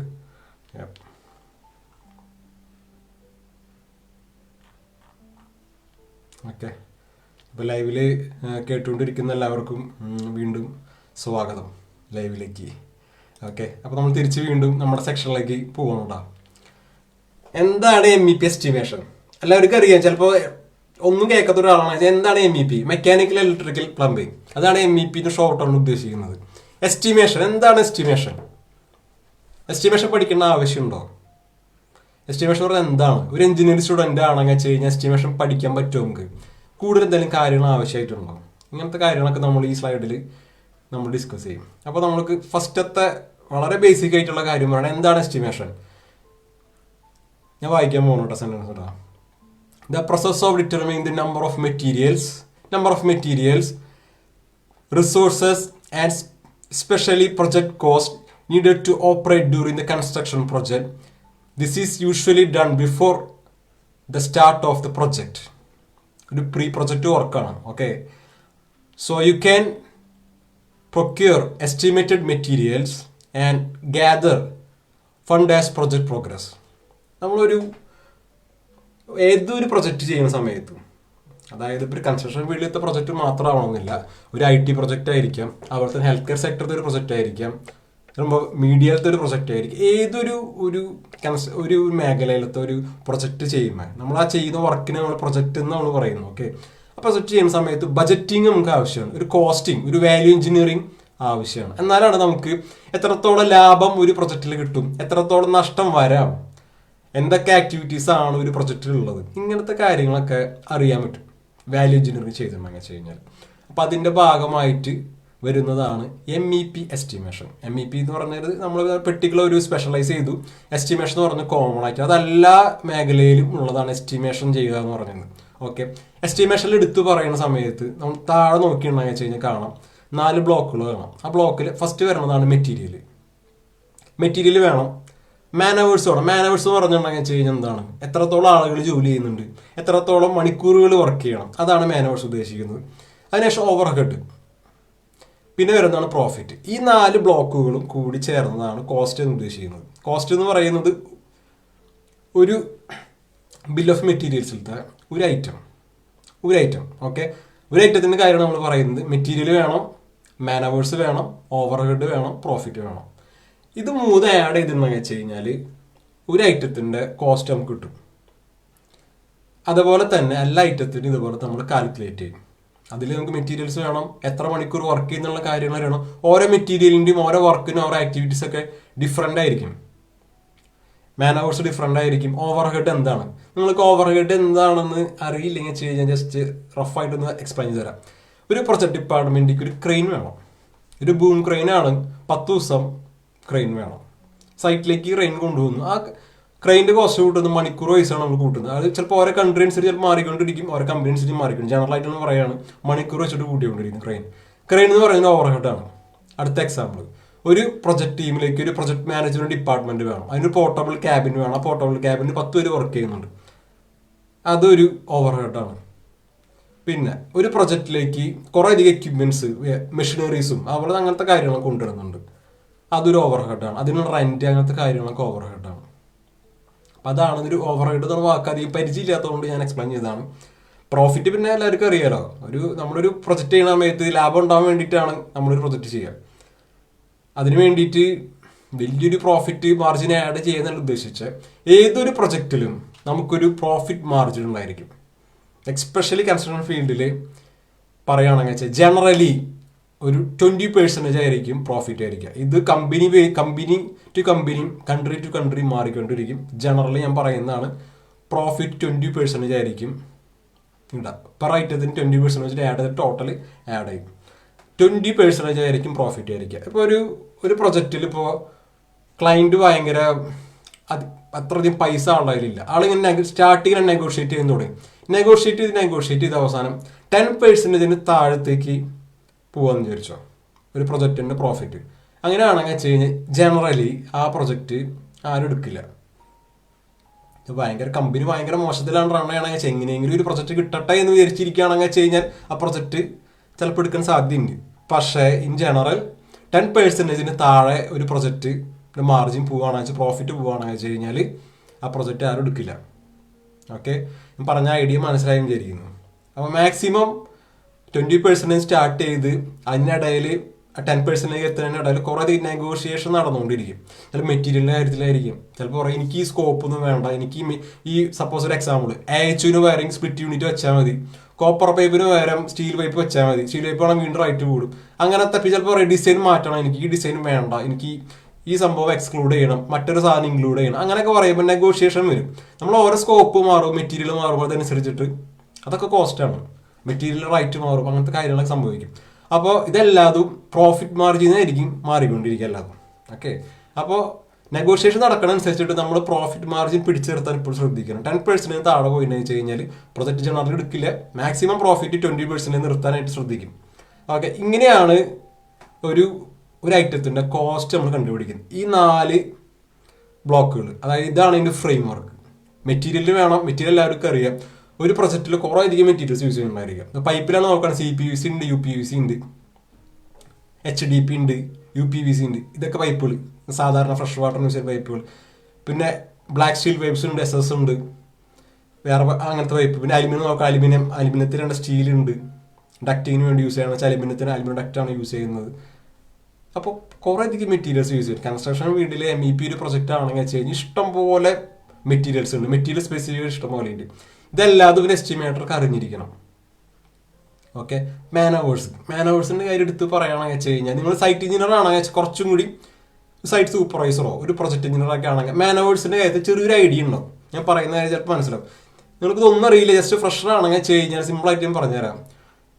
ഒരു പെർട്ടിക്കുലർ ഒരു ഒരു ഒരു റൂം 5th ഫ്ലോറിലെ ഒരു റൂമിൽ 10 ലൈറ്റ് ഫിറ്റ് ചെയ്യണം.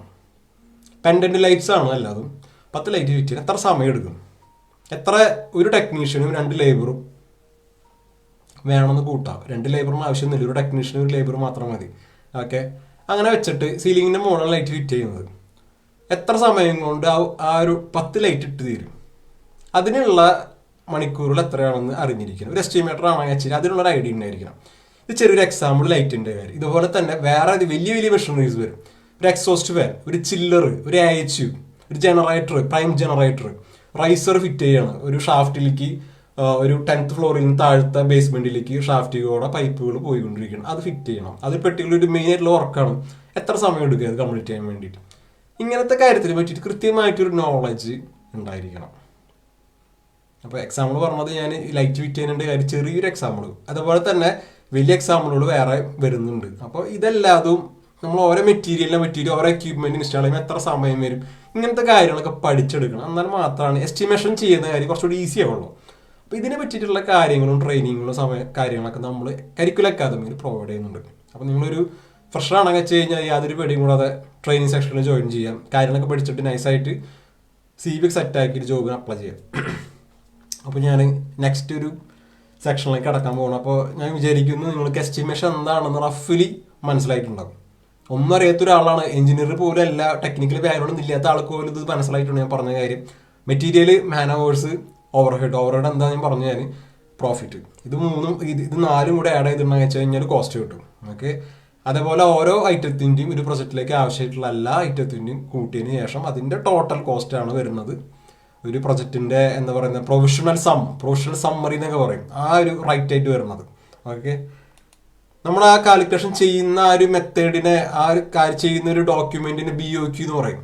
അതുകൂടി പറയാം, BOQ. ചിലവർ പറയും BOM എന്ന് പറയും, ചിലവർ പറയും BOQ എന്ന് പറയും. ബിൽ ഓഫ് മെറ്റീരിയൽസ് ഉണ്ട്, ബിൽ ഓഫ് ക്വാണ്ടിറ്റീസ് ഉണ്ട്. അപ്പോൾ ഇത് രണ്ടും സെയിം ആണ്. മോസ്റ്റ് പ്രോബബിളി എല്ലാവരും യൂസ് ചെയ്യുന്നത് എക്സൽ ഷീറ്റിലാണ്. എക്സൽ ഷീറ്റിൽ ആണ് ഒരു 90% കമ്പനീസ് യൂസ് ചെയ്യുന്നത്. എക്സൽ ഷീറ്റിൽ ഉള്ള മാനുവലി ടൈപ്പ് ചെയ്ത് അഡ്ജസ്റ്റ് ചെയ്ത് വെക്കുന്നതാണ്. പക്ഷേ അഡ്വാൻസ് സോഫ്റ്റ്വെയർ അവൈലബിൾ ആണ്. അഡ്വാൻസ് സോഫ്റ്റ്വെയർ എന്ന് പറഞ്ഞാൽ പ്ലാൻ സ്വിഫ്റ്റ്, കോസ്റ്റെക്സ്, അങ്ങനത്തെ സോഫ്റ്റ്വെയറുകളൊക്കെ കമ്പനി ടു കമ്പനി ഓരോ ഫീൽഡ് അനുസരിച്ചിട്ട് പല സോഫ്റ്റ്വെയറുകൾ അവൈലബിൾ ആണ്. പക്ഷേ കൺസ്ട്രക്ഷൻ ഫീൽഡിൽ 90% ആളുകൾ യൂസ് ചെയ്യുന്നത് എക്സൽ തന്നെയാണ് ഇപ്പോഴും യൂസ് ചെയ്തുകൊണ്ടിരിക്കുന്നത്. അതിന് മാറ്റങ്ങൾ ഉണ്ടാവാം, അത് തന്നെയാണെന്നല്ല പറയുന്നത്, 100% അതാണെന്നല്ല പറയുന്നത്. പക്ഷേ കമ്മ്യൂണിറ്റി കമ്പനി അവരുടെ ആവശ്യത്തിനനുസരിച്ചിട്ട് ചിലപ്പോൾ മാറ്റിക്കൊണ്ടിരിക്കും. അപ്പോൾ നമ്മൾ നെക്സ്റ്റ് ഒരു സെക്ഷനിലേക്ക് പോവുകയാണ്. അതിനിടയ്ക്ക് നമുക്ക് പോയിട്ട് ലൈവിൽ എന്തായി നോക്കിയിട്ട് വരാം.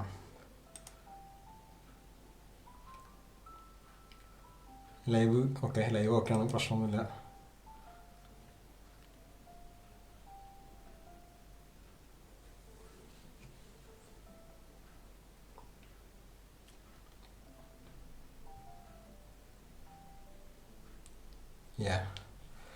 അപ്പോൾ നമുക്ക് വീണ്ടും തിരിച്ച് നമ്മുടെ സെക്ഷനിലേക്ക് കിടക്കാം. ഈ ഒരു സെക്ഷനിൽ മെയിനായിട്ട് ഉദ്ദേശിക്കുന്നത് കരിക്കുലർ അക്കാദമിയിലത്തെ MEP എസ്റ്റിമേഷന് വേണ്ടിയിട്ട് ട്രെയിനിങ് ഒക്കെ ഉണ്ടെന്ന് പറഞ്ഞു. ഈ ട്രെയിനിങ്ങിൽ എന്തൊക്കെ സ്റ്റെപ്പുകളാണുള്ളത്, എന്തൊക്കെയാണ് മെയിൻ മൊഡ്യൂൾസ് എന്തൊക്കെയാണ് വരുന്നത്, അങ്ങനത്തെ കാര്യങ്ങളൊക്കെയാണ് ഇതിൽ പറയാൻ പോകുന്നത്. മെയിനായിട്ട് പറയാനുള്ളൊരു കാര്യം, 90 ദിവസമാണ് ട്രെയിനിങ് വരുന്നത്. അതിൽ ഒരു സെക്ഷൻ എന്ന് പറയുന്നത് 2 hours ആണ്. 1 day ക്ലാസ് എന്ന് പറയുന്നത് 2 hours ആണ്. അപ്പോൾ ടോട്ടൽ നമുക്ക് 90 days വരുന്നുണ്ട്. അതാണ് ഇതിൻ്റെ ഡ്യൂറേഷൻ വരുന്നത്. അതിനുശേഷം വരുന്നതാണ് phase 1 and phase 2. phase 1 എന്ന് പറയുന്നത് കംപ്ലീറ്റ്ലി തിയറി ആയിരിക്കും, തിയറിറ്റിക്കൽ നോളജ് ആയിരിക്കും, സിലബസിലുള്ള കാര്യങ്ങൾ.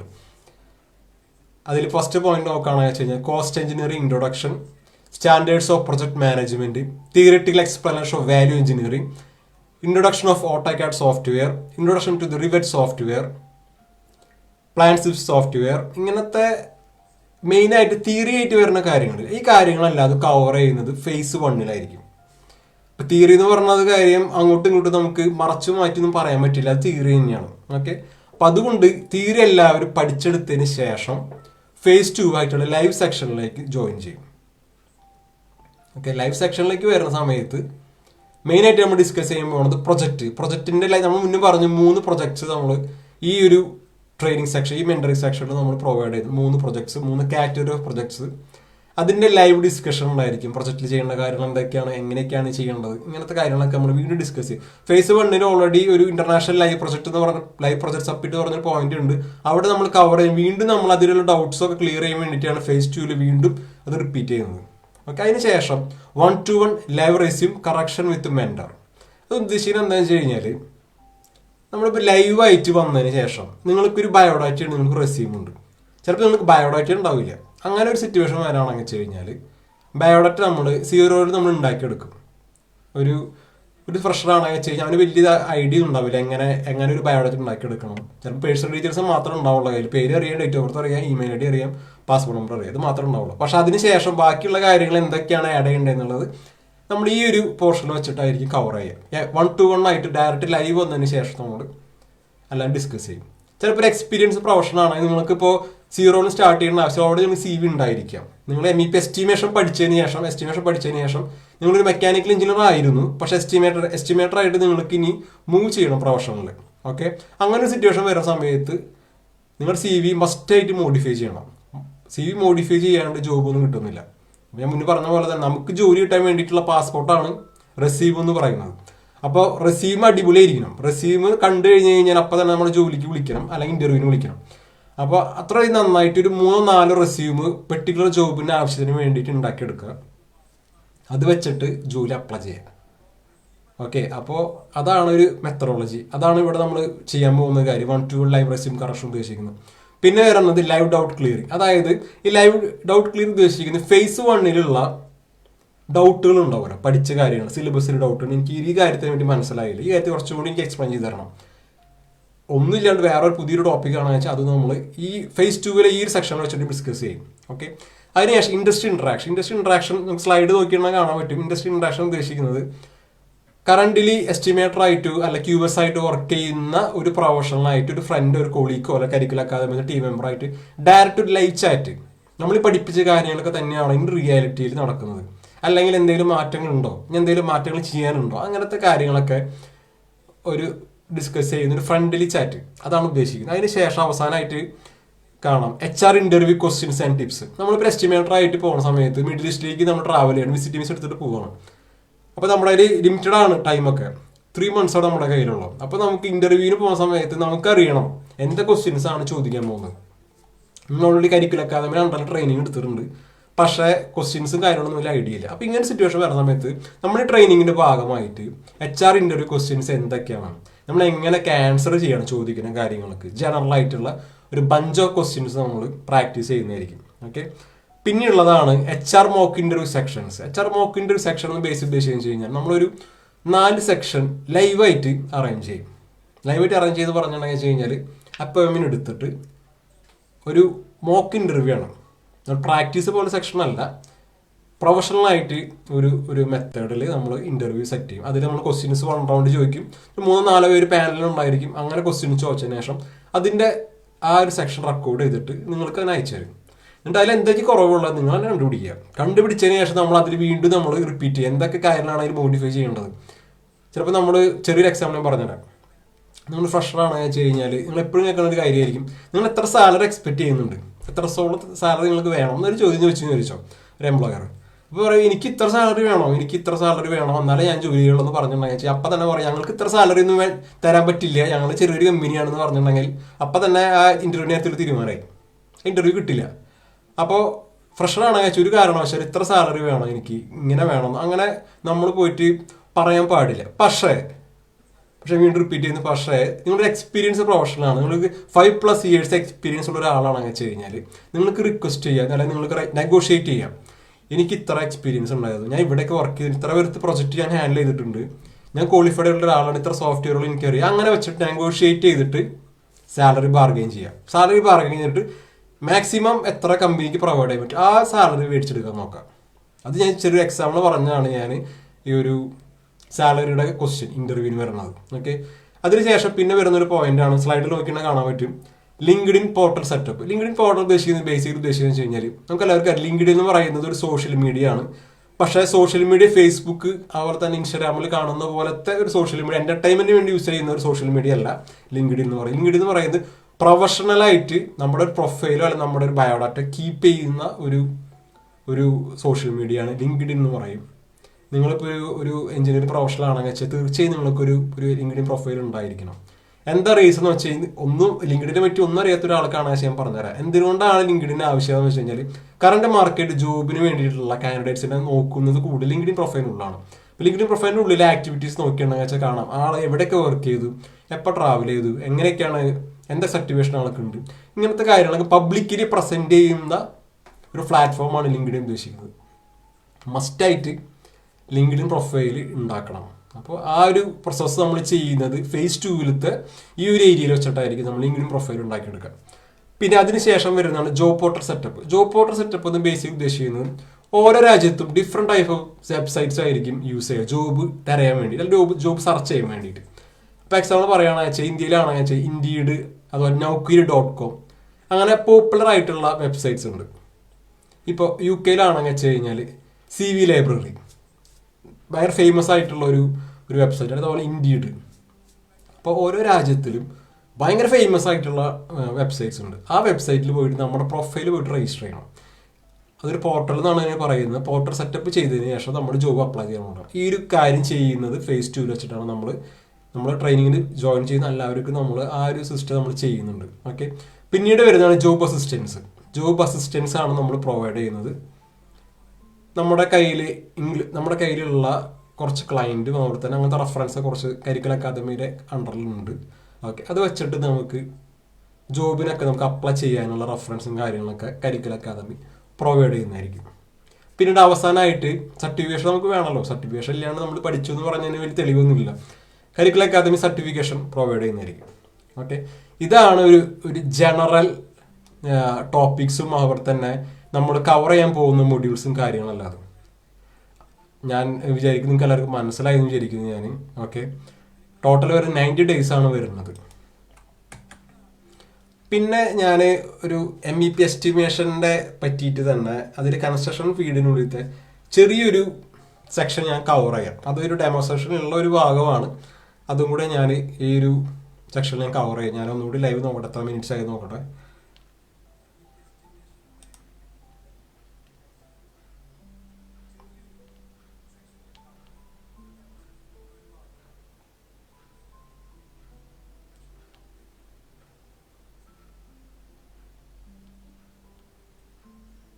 ഓക്കെ.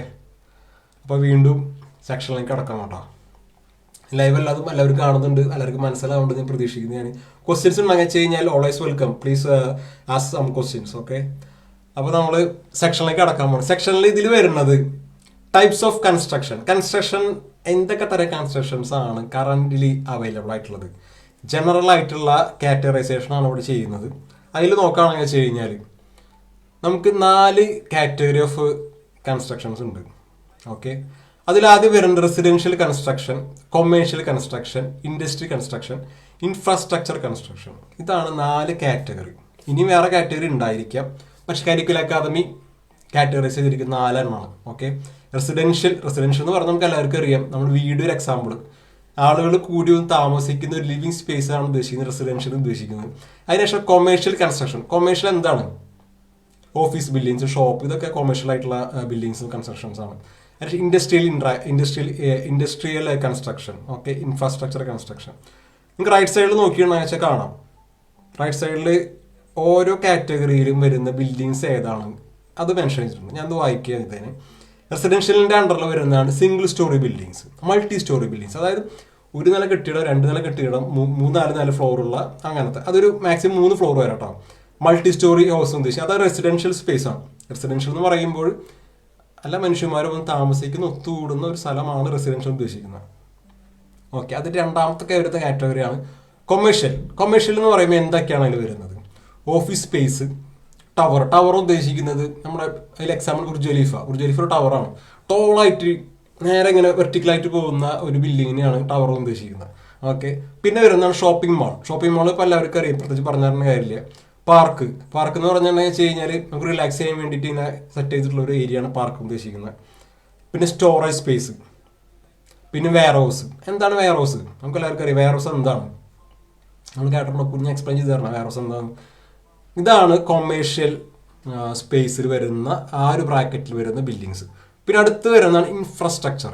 എന്താണ് ഇൻഫ്രാസ്ട്രക്ചർ കൺസ്ട്രക്ഷൻ? അതിൽ അണ്ടറിൽ വരുന്ന എന്തൊക്കെയാണ് വരുന്നത് വായിക്കുക ഞാൻ. അതിൽ വരുന്ന ഫസ്റ്റ് വരുന്നതാണ് road, bridge, railway, tunnels, dam, ഇവിടെ തന്നെ ഇലക്ട്രിസിറ്റി, വാട്ടർ നെറ്റ്വർക്ക്സ്. ഇതെന്ന് ഉദ്ദേശിക്കുന്നത് വെച്ച് കഴിഞ്ഞാൽ നമ്മളൊരു ടൗൺ പ്ലാൻ ചെയ്യുന്ന സമയത്ത് ടൗണിൽ ഫസ്റ്റ് തന്നെ സെറ്റ് ആക്കുന്നത് ഇൻഫ്രാസ്ട്രക്ചർ വർക്കുകളാണ്. മാനുവൽസ് അറേഞ്ച് ചെയ്യുക, ഡ്രെയിനേജ് സിസ്റ്റം, മെയിൻ ഫയർ ലൈൻ്റെ സപ്ലൈ, ഇങ്ങനത്തെ കാര്യങ്ങളെല്ലാം അതും അറേഞ്ച് ചെയ്യുന്നത് ഇൻഫ്രാ വർക്കിനുള്ളിലായിരിക്കും. ഇൻഫ്രാ വർക്കിൽ ഏറ്റവും പോപ്പുലർ ആയിട്ട് വരുന്നതാണ് ബ്രിഡ്ജ്, റോഡ്, റെയിൽവേ, ടണല്, ഇങ്ങനത്തെ കാര്യങ്ങളൊക്കെ ഇൻഫ്രാ വർക്കുകൾ. ഇൻഫ്രാ വർക്ക് കുറച്ചുകൂടി ഹ്യൂജ് ആയിരിക്കും. എല്ലാ മെറ്റീരിയൽസിന് സൈസ് കുറച്ചുകൂടി കൂടുതലായിരിക്കും. 2 ഇഞ്ചിൻ്റെ പൈപ്പാണ് വെച്ചാൽ അവിടെ ഉദ്ദേശിച്ച് കഴിഞ്ഞാൽ 12 ഇഞ്ചിൻ്റെ 15 ഇഞ്ചിൻ്റെ പൈപ്പൊക്കെ ആയിരിക്കും യൂസ് ചെയ്യും. ഇൻഫ്രാസ്ട്രക്ചർ കുറച്ചുകൂടി ഹ്യൂജ് ആയിട്ടുള്ളതും അങ്ങനെ ക്വാണ്ടിറ്റി കൂടുതലായിരിക്കും ഇൻഫ്രാസ്ട്രക്ചറുള്ള പ്രൊജക്റ്റിലല്ലാത്തതിനും.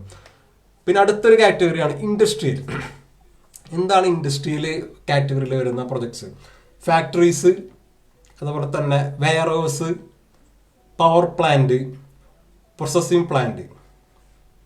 ഇൻഡസ്ട്രിയിൽ കേൾക്കുമ്പോൾ തന്നെ അറിയാം അതിന് എന്തൊക്കെയാണ് ചെയ്യാൻ പോകുന്നത്. ഒരു പെട്ടിയുള്ള ഒരു ഐറ്റത്തിനെ പ്രോസസ്സ് ചെയ്തെടുക്കുന്ന ഒരു സ്ഥലം, കുറച്ചുകൂടി കെമിക്കലൊക്കെ ഉള്ള ഒരു ഏരിയ ആയിരിക്കും. അപ്പം അതനുസരിച്ചിട്ടായിരിക്കും ടോട്ടൽ MEP സിസ്റ്റംസും അതുപോലെ തന്നെ കൺസ്ട്രക്ഷനും അതിനോട് ഫ്രണ്ട്ലിയായിട്ടുള്ള രീതിയിലായിരിക്കും. അതാണ് മെയിൻ ഡിഫറൻസ്. അപ്പോൾ നിങ്ങൾക്ക് ഇതിൻ്റെ ആവശ്യകത എന്താണെന്ന് ചോദിച്ചിട്ടുണ്ടെന്ന് വെച്ച് കഴിഞ്ഞാൽ ഒരു എസ്റ്റിമേഷൻ ചെയ്യുന്ന സമയത്ത് നിങ്ങൾ പ്രസിഡൻഷ്യൽ സ്പേസിൽ ഒരു 10 പ്രൊജക്റ്റ് നിങ്ങൾ ഹാൻഡിൽ ചെയ്തു. പിന്നീട് നിങ്ങൾക്ക് റെസിഡൻഷ്യലിൽ വീണ്ടും ഒരു പ്രൊജക്റ്റ് വരാണെന്ന് വെച്ച് കഴിഞ്ഞാൽ അത് റെഫറൻസ് ആയിട്ട് ഉപയോഗിച്ചുകൊണ്ട് നിങ്ങൾക്ക് ആ പ്രൊജക്റ്റിന് കോട്ട് ചെയ്യാൻ പറ്റും, ആ പ്രൊജക്റ്റിന് നിങ്ങൾക്ക് പ്രൈസ് ചെയ്യാൻ പറ്റും. അതാണ് ഒരു മെയിൻ ബെനിഫിറ്റ് വരുന്നത്.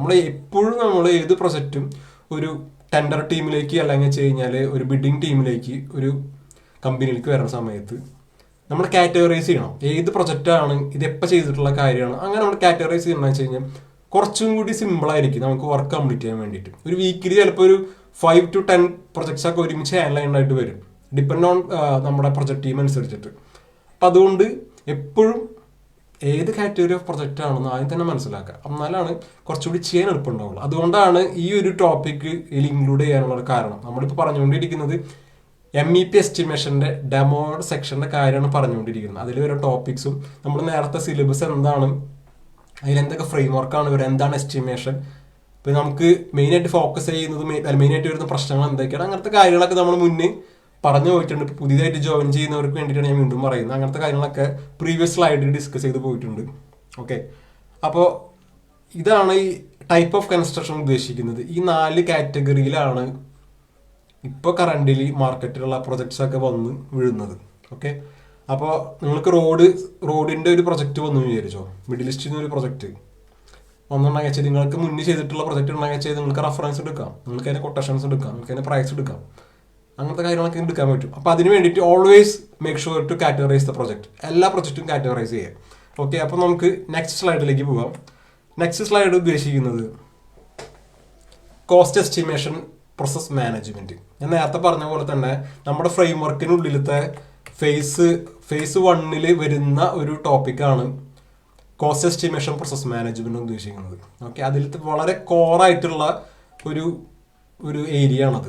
അവിടെയാണ് മെയിനായിട്ട് നമ്മൾ എന്താണ് BOQ എങ്ങനെ ഉണ്ടാക്കിയെടുക്കാം, അല്ലെങ്കിൽ BOM എങ്ങനെ ഉണ്ടാക്കിയെടുക്കാം, ഐറ്റം എങ്ങനെ പ്രൈസ് ചെയ്യാം, ഇങ്ങനത്തെ എന്തൊക്കെ കാൽക്കുലേഷൻസാണ് നമ്മൾ യൂസ് ചെയ്യുക, ഇങ്ങനത്തെ കാര്യങ്ങളൊക്കെ ഡിസ്കസ് ചെയ്യുന്നത് ഇവിടെ വെച്ചിട്ടാണ്. ഓക്കെ, അപ്പോൾ നമ്മൾ തിയറി പഠിച്ചു, കാൽക്കുലേഷൻ ഡിസൈൻ പഠിച്ചു, അതിനുശേഷം സോഫ്റ്റ്വെയർ പഠിച്ചു, പിന്നെ അവസാനം നമ്മൾ ഇതിലെങ്ങനെ BOQ ഉണ്ടാക്കിയെടുക്കാം, എന്തൊക്കെ പ്രോസസ്സ് എന്തൊക്കെയാണ് ചെയ്യുന്നത്, ഇങ്ങനത്തെ കാര്യങ്ങളൊക്കെ ഇവിടെ വെച്ചിട്ടാണ് പറയാം. ഓക്കെ, അപ്പോൾ നമ്മുടെ ഒരു ടോട്ടൽ കോഴ്സിൻ്റെ തന്നെ ഫ്രെയിം വർക്ക് എങ്ങനെയാണ്. നമുക്കൊരു തിയറി പഠിച്ചതുകൊണ്ടോ കുറച്ച് കാൽക്കുലേഷൻ പഠിച്ചതുകൊണ്ടോ നമുക്ക് പോയിട്ട് എസ്റ്റിമേഷൻ ചെയറിൽ പോയിട്ട് ഇരിക്കാൻ പറ്റില്ല. നമുക്ക് എല്ലാത്തിനെ പറ്റി നോളജ് ഉണ്ടായിരിക്കണം. അതിന് വേണ്ടിയിട്ടാണ് സ്പെഷ്യലി നമ്മുടെ സിലബസ് അങ്ങനെയാണ് ഉണ്ടാക്കിയെടുത്തിരിക്കുന്നത്. നമുക്ക് തിയറി ഉണ്ട് ഇവിടെ ഒരു സൈഡിൽ, തിയറിക്ക് ശേഷം ഡിസൈൻ കാൽക്കുലേഷൻ ഉണ്ട്, സോഫ്റ്റ്വെയർ ഉണ്ട്, അതിനുശേഷം പ്രൊജക്ട്സ് ഉണ്ട്, പ്രൊജക്റ്റ് നമ്മൾ ചെയ്യുന്നുണ്ട്. അപ്പോൾ ഈ 4 കൂടി ചേർന്നാലാണ് നമുക്കൊരു ട്രെയിനിങ് സെക്ഷൻ കംപ്ലീറ്റ് ചെയ്യാൻ പറ്റുള്ളൂ. ജസ്റ്റ് ഒരു ഓട്ടോകാഡ് പഠിച്ചുകൊണ്ട് റിവിറ്റ് പഠിച്ചുകൊണ്ടോ എസ്റ്റിമേഷൻ പോയിട്ട് ചെയ്യാൻ പറ്റില്ല. ടു ബി ക്ലിയർ, അങ്ങനെ ചെയ്യാൻ പറ്റില്ല. നിങ്ങൾക്കിപ്പോൾ ഒരു തിയറി പഠിച്ചുകൊണ്ടോ കുറച്ച് തിയറിയിലത്തെ കാര്യങ്ങളൊക്കെ പഠിച്ചു, എന്താണ് AHU, എന്താണ് FCU, എന്താണ് എന്തൊക്കെ ഫിൽറ്ററുകളാണ് യൂസ് ചെയ്യുന്നത്, എന്താണ് പെൻഡന്റ് ലൈറ്റ്സ് എന്താണ് ബില്ലിങ്ങിന്റെ ഷാഫ്റ്റ് എന്താണ്, ഇങ്ങനത്തെ കാര്യങ്ങളൊക്കെ പഠിച്ചെടുത്തിട്ട് എസ്റ്റിമേഷനിൽ പോയിട്ട് ഇരുന്നുണ്ടെങ്കിൽ വെള്ളം കുടിക്കും. അപ്പോൾ നമുക്ക് ആ ഒരു കാര്യം പഠിച്ചതുകൊണ്ടും നമുക്ക് എസ്റ്റിമേറ്റ് ചെയ്യാൻ പറ്റില്ല. അപ്പോൾ അതിലാണ് ഞാൻ റിപ്പീറ്റ് ചെയ്ത് പറയുന്നത്. കരിക്കുലർ അക്കാദമിയുടെ സിലബസ് പറഞ്ഞിട്ടുണ്ടെന്ന് വെച്ച് കഴിഞ്ഞാൽ ജോബ് ഓറിയന്റഡ് സിലബസ് ആണ്. എക്സ്പെഷ്യലി ജോലി ചെയ്യുന്ന പ്രൊഫഷൻസ് തന്നെയാണ് സിലബസ് ഉണ്ടാക്കിയിരിക്കുന്നത്. അവർ തന്നെ ജോലി ചെയ്യുന്ന കറണ്ടിൽ എസ്റ്റിമേറ്ററായിട്ട് വർക്ക് ചെയ്യുന്ന പ്രൊഫഷൻസ് തന്നെയാണ് ട്രെയിനിങ്സ് അല്ലാതും പ്രൊവൈഡ് ചെയ്യുന്നത്. അപ്പോൾ കുറച്ചും കൂടി ട്രാൻസ്പെറന്റ് ആയിരിക്കും. ഇൻ റിയാലിറ്റിയിൽ എന്താണ് നടക്കുന്നത്, നമ്മൾ പഠിപ്പിച്ച കാര്യങ്ങളൊക്കെ തന്നെയാണോ ശരിക്കും നടക്കുന്നത്, അല്ലെങ്കിൽ വെറുതെ കുറച്ച് കാര്യങ്ങളൊക്കെ പഠിപ്പിച്ചു കൊടുത്തു, ജോലി തരാൻ പോയി, ജോലിക്ക് കയറി 2 ആഴ്ച വർക്ക് ചെയ്തു, ജോലി പോയി, അങ്ങനെ സിറ്റുവേഷൻ ആവും. അപ്പോൾ അതുകൊണ്ടാണ് നമ്മുടെ കരിക്കുലർ അക്കാദമിയിലെ എല്ലാ ട്രെയിനിങ്സും അങ്ങനെയാണ്. കരിക്കുലർ അക്കാദമിയുടെ കോട്ട് തന്നെ നമ്മൾ ഉദ്ദേശിച്ചിരിക്കുന്നത് share your experience for future എന്നാണ്. ഓക്കെ, അപ്പോൾ നമ്മൾ അങ്ങനെയാണ് നമ്മുടെ ടോട്ടൽ ട്രെയിനിങ് സെക്ഷൻ വരുന്നത്. അപ്പോൾ നമ്മൾ അടുത്തതായിട്ട് പിന്നെ ഒരു സ്ലൈഡ് വരുന്നത്, ഇത് അവസാനത്തെ ഒരു സ്ലൈഡാണ്. ഇനി ഒരു സ്ലൈഡ് കൂടി ഉള്ളൂ ബാക്കി. ഏകദേശം ഒരു 45 മിനിറ്റോളം ആയിട്ട് നമ്മൾ ലൈവ് പോയതിന് ശേഷം. ഓക്കെ, അപ്പോൾ നമ്മൾ എന്താണ് സ്റ്റാൻഡേർഡ്സ് എന്താണ് കോഡ് എന്താണ്, ഒരു എക്സ്പീരിയൻസ് പ്രൊഫഷണൽ ആണെന്ന് ഞാൻ പറഞ്ഞ കാര്യം എന്താ മനസ്സിലായിട്ടുണ്ടോ? സ്റ്റാൻഡേർഡ്സ് എന്താണ്, കോഡ്സ് എന്താണ്. ഞാൻ അതിലൊരു സെന്റൻസ് ഞാൻ വായിക്കാം. ഞാൻ standards are the set of technical definitions and guidelines that function as instruction for designers, manufacturers, operators or user for equipment. Technical definitions, അവർ തന്നെ ഗൈഡ് ലൈൻസ്, ഒരു കാര്യം ചെയ്യാൻ വേണ്ടിയിട്ടുള്ളത്. ഇതല്ലാതെ ഡിസൈനേഴ്സിന് വേണ്ടിയാണ് പ്രൊവൈഡ് ചെയ്യുന്നത്, മാനുഫാക്ചറേഴ്സിനും ഓപ്പറേറ്റേഴ്സിനും. അതൊരു സ്റ്റാൻഡേർഡ്സ് ആണ്. കോഡ് എന്നുകൊണ്ട് ഉദ്ദേശിച്ചത് എന്താണ്? കോഡ് ബേസിക്കലി ഒരു സിമ്പിളായിട്ട് പറയുകയാണെന്ന് വെച്ച് കഴിഞ്ഞാൽ ഓരോ കൺട്രിയിലും കുറേ അധികം ഗൈഡ് ലൈൻസ് വെച്ചിട്ടുണ്ടോ, ഇങ്ങനെ കാര്യം ഇങ്ങനെ ചെയ്യണം, ഇങ്ങനെ ചെയ്യാൻ പാടില്ല, ഇങ്ങനെ ചെയ്ത് കഴിഞ്ഞ് കഴിഞ്ഞാൽ അപ്രൂവൽ കിട്ടണം, അല്ലെങ്കിൽ അപ്രൂവൽ തരില്ല. ഓരോ രാജ്യത്തിനും ഡിഫറെൻ്റ് ആയിരിക്കും. അതാണ് കോഡ് ഉദ്ദേശിക്കുന്നത്. Set of regulations and standards governing mechanical, electrical and plumbing systems. നമ്മളൊരു സിസ്റ്റം ഒരു സാധനം ഇംപ്ലിമെന്റ് ചെയ്യുന്ന സമയത്ത് കോഡുകൾ എല്ലാ രാജ്യത്തിലും ഉണ്ടായിരിക്കും. ഓക്കെ, ഇപ്പോൾ നമുക്ക് താഴെ നോക്കുകയാണെന്ന് വെച്ചാൽ codes are legally enforceable, codes are mandatory regulations, safety, quality and other benefits. നമ്മൾ ഈ കോഡ്സ് സ്റ്റാൻഡേർഡ്സ് വെച്ചിട്ട് നമ്മൾ ഒരു പ്രൊജക്റ്റ് ചെയ്യുകയാണെന്ന് വെച്ച് കഴിഞ്ഞാൽ എല്ലാ വർക്കും നല്ല ക്ലാരിറ്റി ഉണ്ടായിരിക്കും, നല്ല ക്വാളിറ്റി മീറ്റ് ചെയ്തിട്ടുണ്ടായിരിക്കും. ഓക്കെ, അപ്പോൾ അതിൽ നമുക്കൊരു വളരെ മോശമായിട്ടുള്ള കാര്യം പറയുകയാണെന്ന് വെച്ച് കഴിഞ്ഞാൽ നമ്മുടെ ഇന്ത്യയിലെ പല പ്രൊജക്ട്സും പല കാര്യങ്ങളും ഉണ്ടാക്കിയെടുക്കുന്ന സമയത്ത് ആ വർക്കൊന്നും പ്രോപ്പറായിട്ടൊരു ക്വാളിറ്റി മെയിൻറ്റെയിൻ ചെയ്യില്ല. ആദ്യത്തെ 2 വർഷം 1 വർഷമൊക്കെ നന്നായിട്ട് പോകും, അതിന് ശേഷം പിന്നെ അത് ആകെ വൃത്തികേടായിട്ട് മാറും.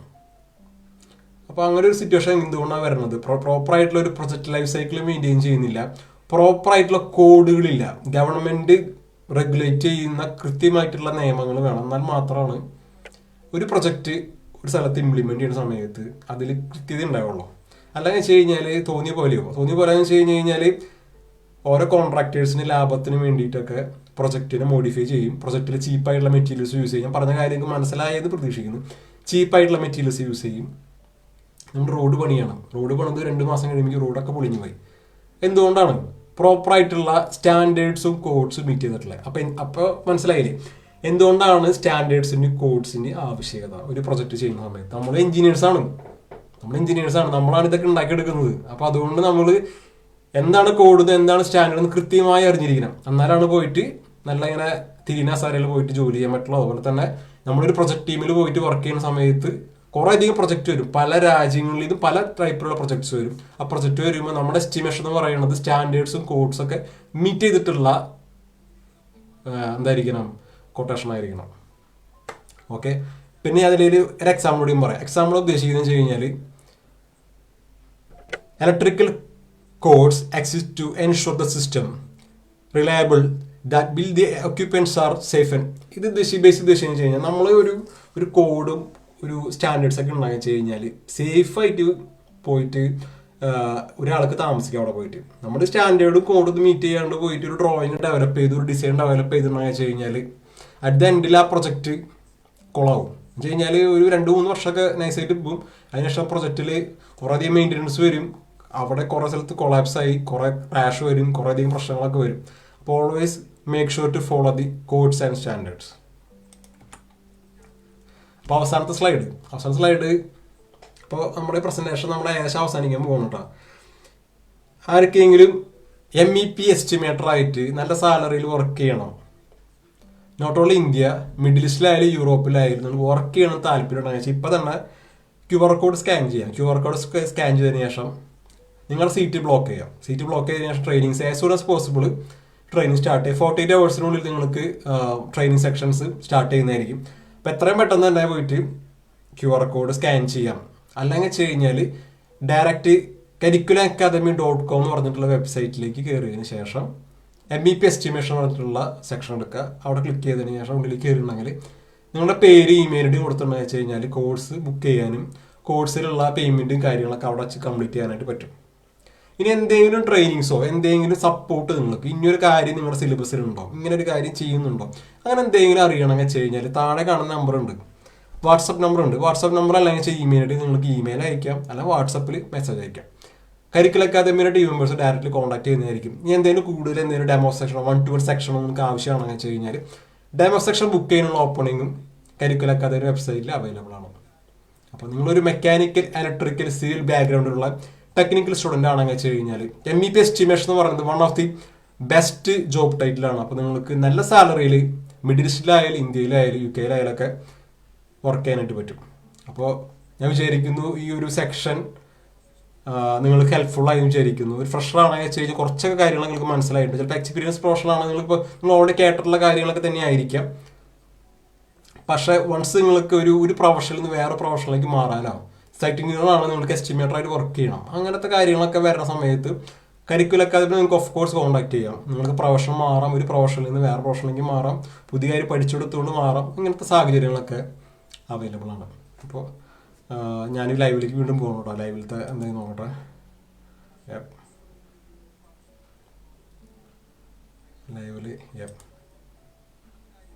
ഓക്കെ, അപ്പോൾ നമ്മുടെ ഈ സെക്ഷൻ അവസാനിപ്പിക്കാൻ പോവാണ്. അപ്പോൾ I hope you guys all understand the material, slide and everything. Okay, അപ്പോൾ ഈ സെക്ഷൻ അവസാനിക്കാൻ പോവാണ്. നിങ്ങൾക്ക് എന്തെങ്കിലും കൂടുതൽ ഡൗട്ട്സ് എന്തെങ്കിലും ഉണ്ടെങ്കിൽ വെച്ച് കഴിഞ്ഞാൽ നിങ്ങൾക്ക് ചാറ്റിൽ ചോദിക്കാം. ചാറ്റിൽ വെച്ചതിന് ശേഷം കൂടുതൽ ഇൻഫർമേഷൻസ് ഞാൻ പറഞ്ഞുതരാം. അല്ലെങ്കിൽ വെച്ച് കഴിഞ്ഞാൽ നിങ്ങൾ കൂടുതൽ ഇനി അറിയണമെന്ന് വെച്ച് കഴിഞ്ഞാൽ സ്ക്രീനിൽ കാണുന്ന വാട്സപ്പ് നമ്പറിൽ ഡയറക്റ്റ് കോൺടാക്ട് ചെയ്യാം. അപ്പോൾ നമ്മൾ ഇനിയും പുതിയ സെക്ഷൻസ് ആയിട്ട് അതുപോലെ തന്നെ ഇങ്ങനത്തെ ടോപ്പിക്സ് ആയിട്ട് വീണ്ടും നമ്മൾ വരുന്നതായിരിക്കും. നമ്മൾ രണ്ടാഴ്ച കൂടുമ്പോഴായിരിക്കും ലൈവിൽ വരാം. ഏകദേശം ഇന്ത്യയിലെ ഒരു 6:30 സമയത്തായിരിക്കും നമ്മൾ ലൈവിൽ ഏകദേശം വരാം. ഓക്കെ, അപ്പോൾ അതിൽ നമ്മൾ ഇങ്ങനത്തെ ടോപ്പിക്സ് ഡിസ്കസ് ചെയ്യുന്നതായിരിക്കും. പ്രൊഡക്റ്റ് ഡെമോകൾ ഉണ്ടായിരിക്കും. നമ്മൾ കരിക്കുലം അക്കാദമിയിൽ പ്രൊവൈഡ് ചെയ്യുന്ന എന്തൊക്കെ സർവീസുകളാണ് പ്രൊവൈഡ് ചെയ്യുന്നുള്ള കാര്യം. നമ്മളെല്ലാം പ്രൊവൈഡ് ചെയ്യുന്നത് ജോബ് ഓറിയന്റഡ് ആയിട്ടുള്ള ട്രെയിനിങ്സ് ആണ്. എക്സ്പെഷ്യലി ഫോക്കസ് ചെയ്യുന്നത് മെക്കാനിക്കൽ, ഇലക്ട്രിക്കൽ, സിവിൽ, ടെക്നിക്കൽ ബാക്ക്ഗ്രൗണ്ടുള്ള സ്റ്റുഡൻസിനെയാണ്. ഓക്കെ, നമ്മൾ കൂടുതൽ പ്രൊവൈഡ് ചെയ്യുന്ന MEP ഏരിയയിലുള്ള ട്രെയിനിങ് സെക്ഷൻസ് ആണ്. ഒരു പ്രൊജക്ട് ലൈഫ് സൈക്കിളിനുള്ളിലത്തെ എല്ലാ ഭാഗങ്ങളും നമ്മൾ കംപ്ലീറ്റ് ചെയ്യുന്നുണ്ട്. എല്ലാ ജോബ് ടൈറ്റിൽസും കംപ്ലീറ്റ് ചെയ്യുന്നുണ്ട്. അപ്പോൾ നിങ്ങൾക്ക് ഒരു പേടിയും കൂടാതെ കരിക്കുലം അക്കാദമിനെ കോൺടാക്ട് ചെയ്യാം. ഓക്കെ, അപ്പോൾ നമുക്കൊരു നെക്സ്റ്റ് സെക്ഷനിൽ നമ്മൾ പുതിയൊരു ടോപ്പിക്കായിട്ട് നമുക്ക് കാണാം. അപ്പോൾ എല്ലാവരും ലൈവ് വരുന്ന സമയത്ത് കൂടുതൽ കൂടുതൽ ജോയിൻ ചെയ്യാൻ ട്രൈ ചെയ്യുക. അതുപോലെ തന്നെ എന്തെങ്കിലും ഇനി സപ്പോർട്ട് എന്തെങ്കിലും കാര്യങ്ങൾ വേണമെന്ന് വെച്ചാൽ കരിക്കുലം അക്കാദമിനെ കോൺടാക്ട് ചെയ്യാം. അപ്പോൾ see you on next week.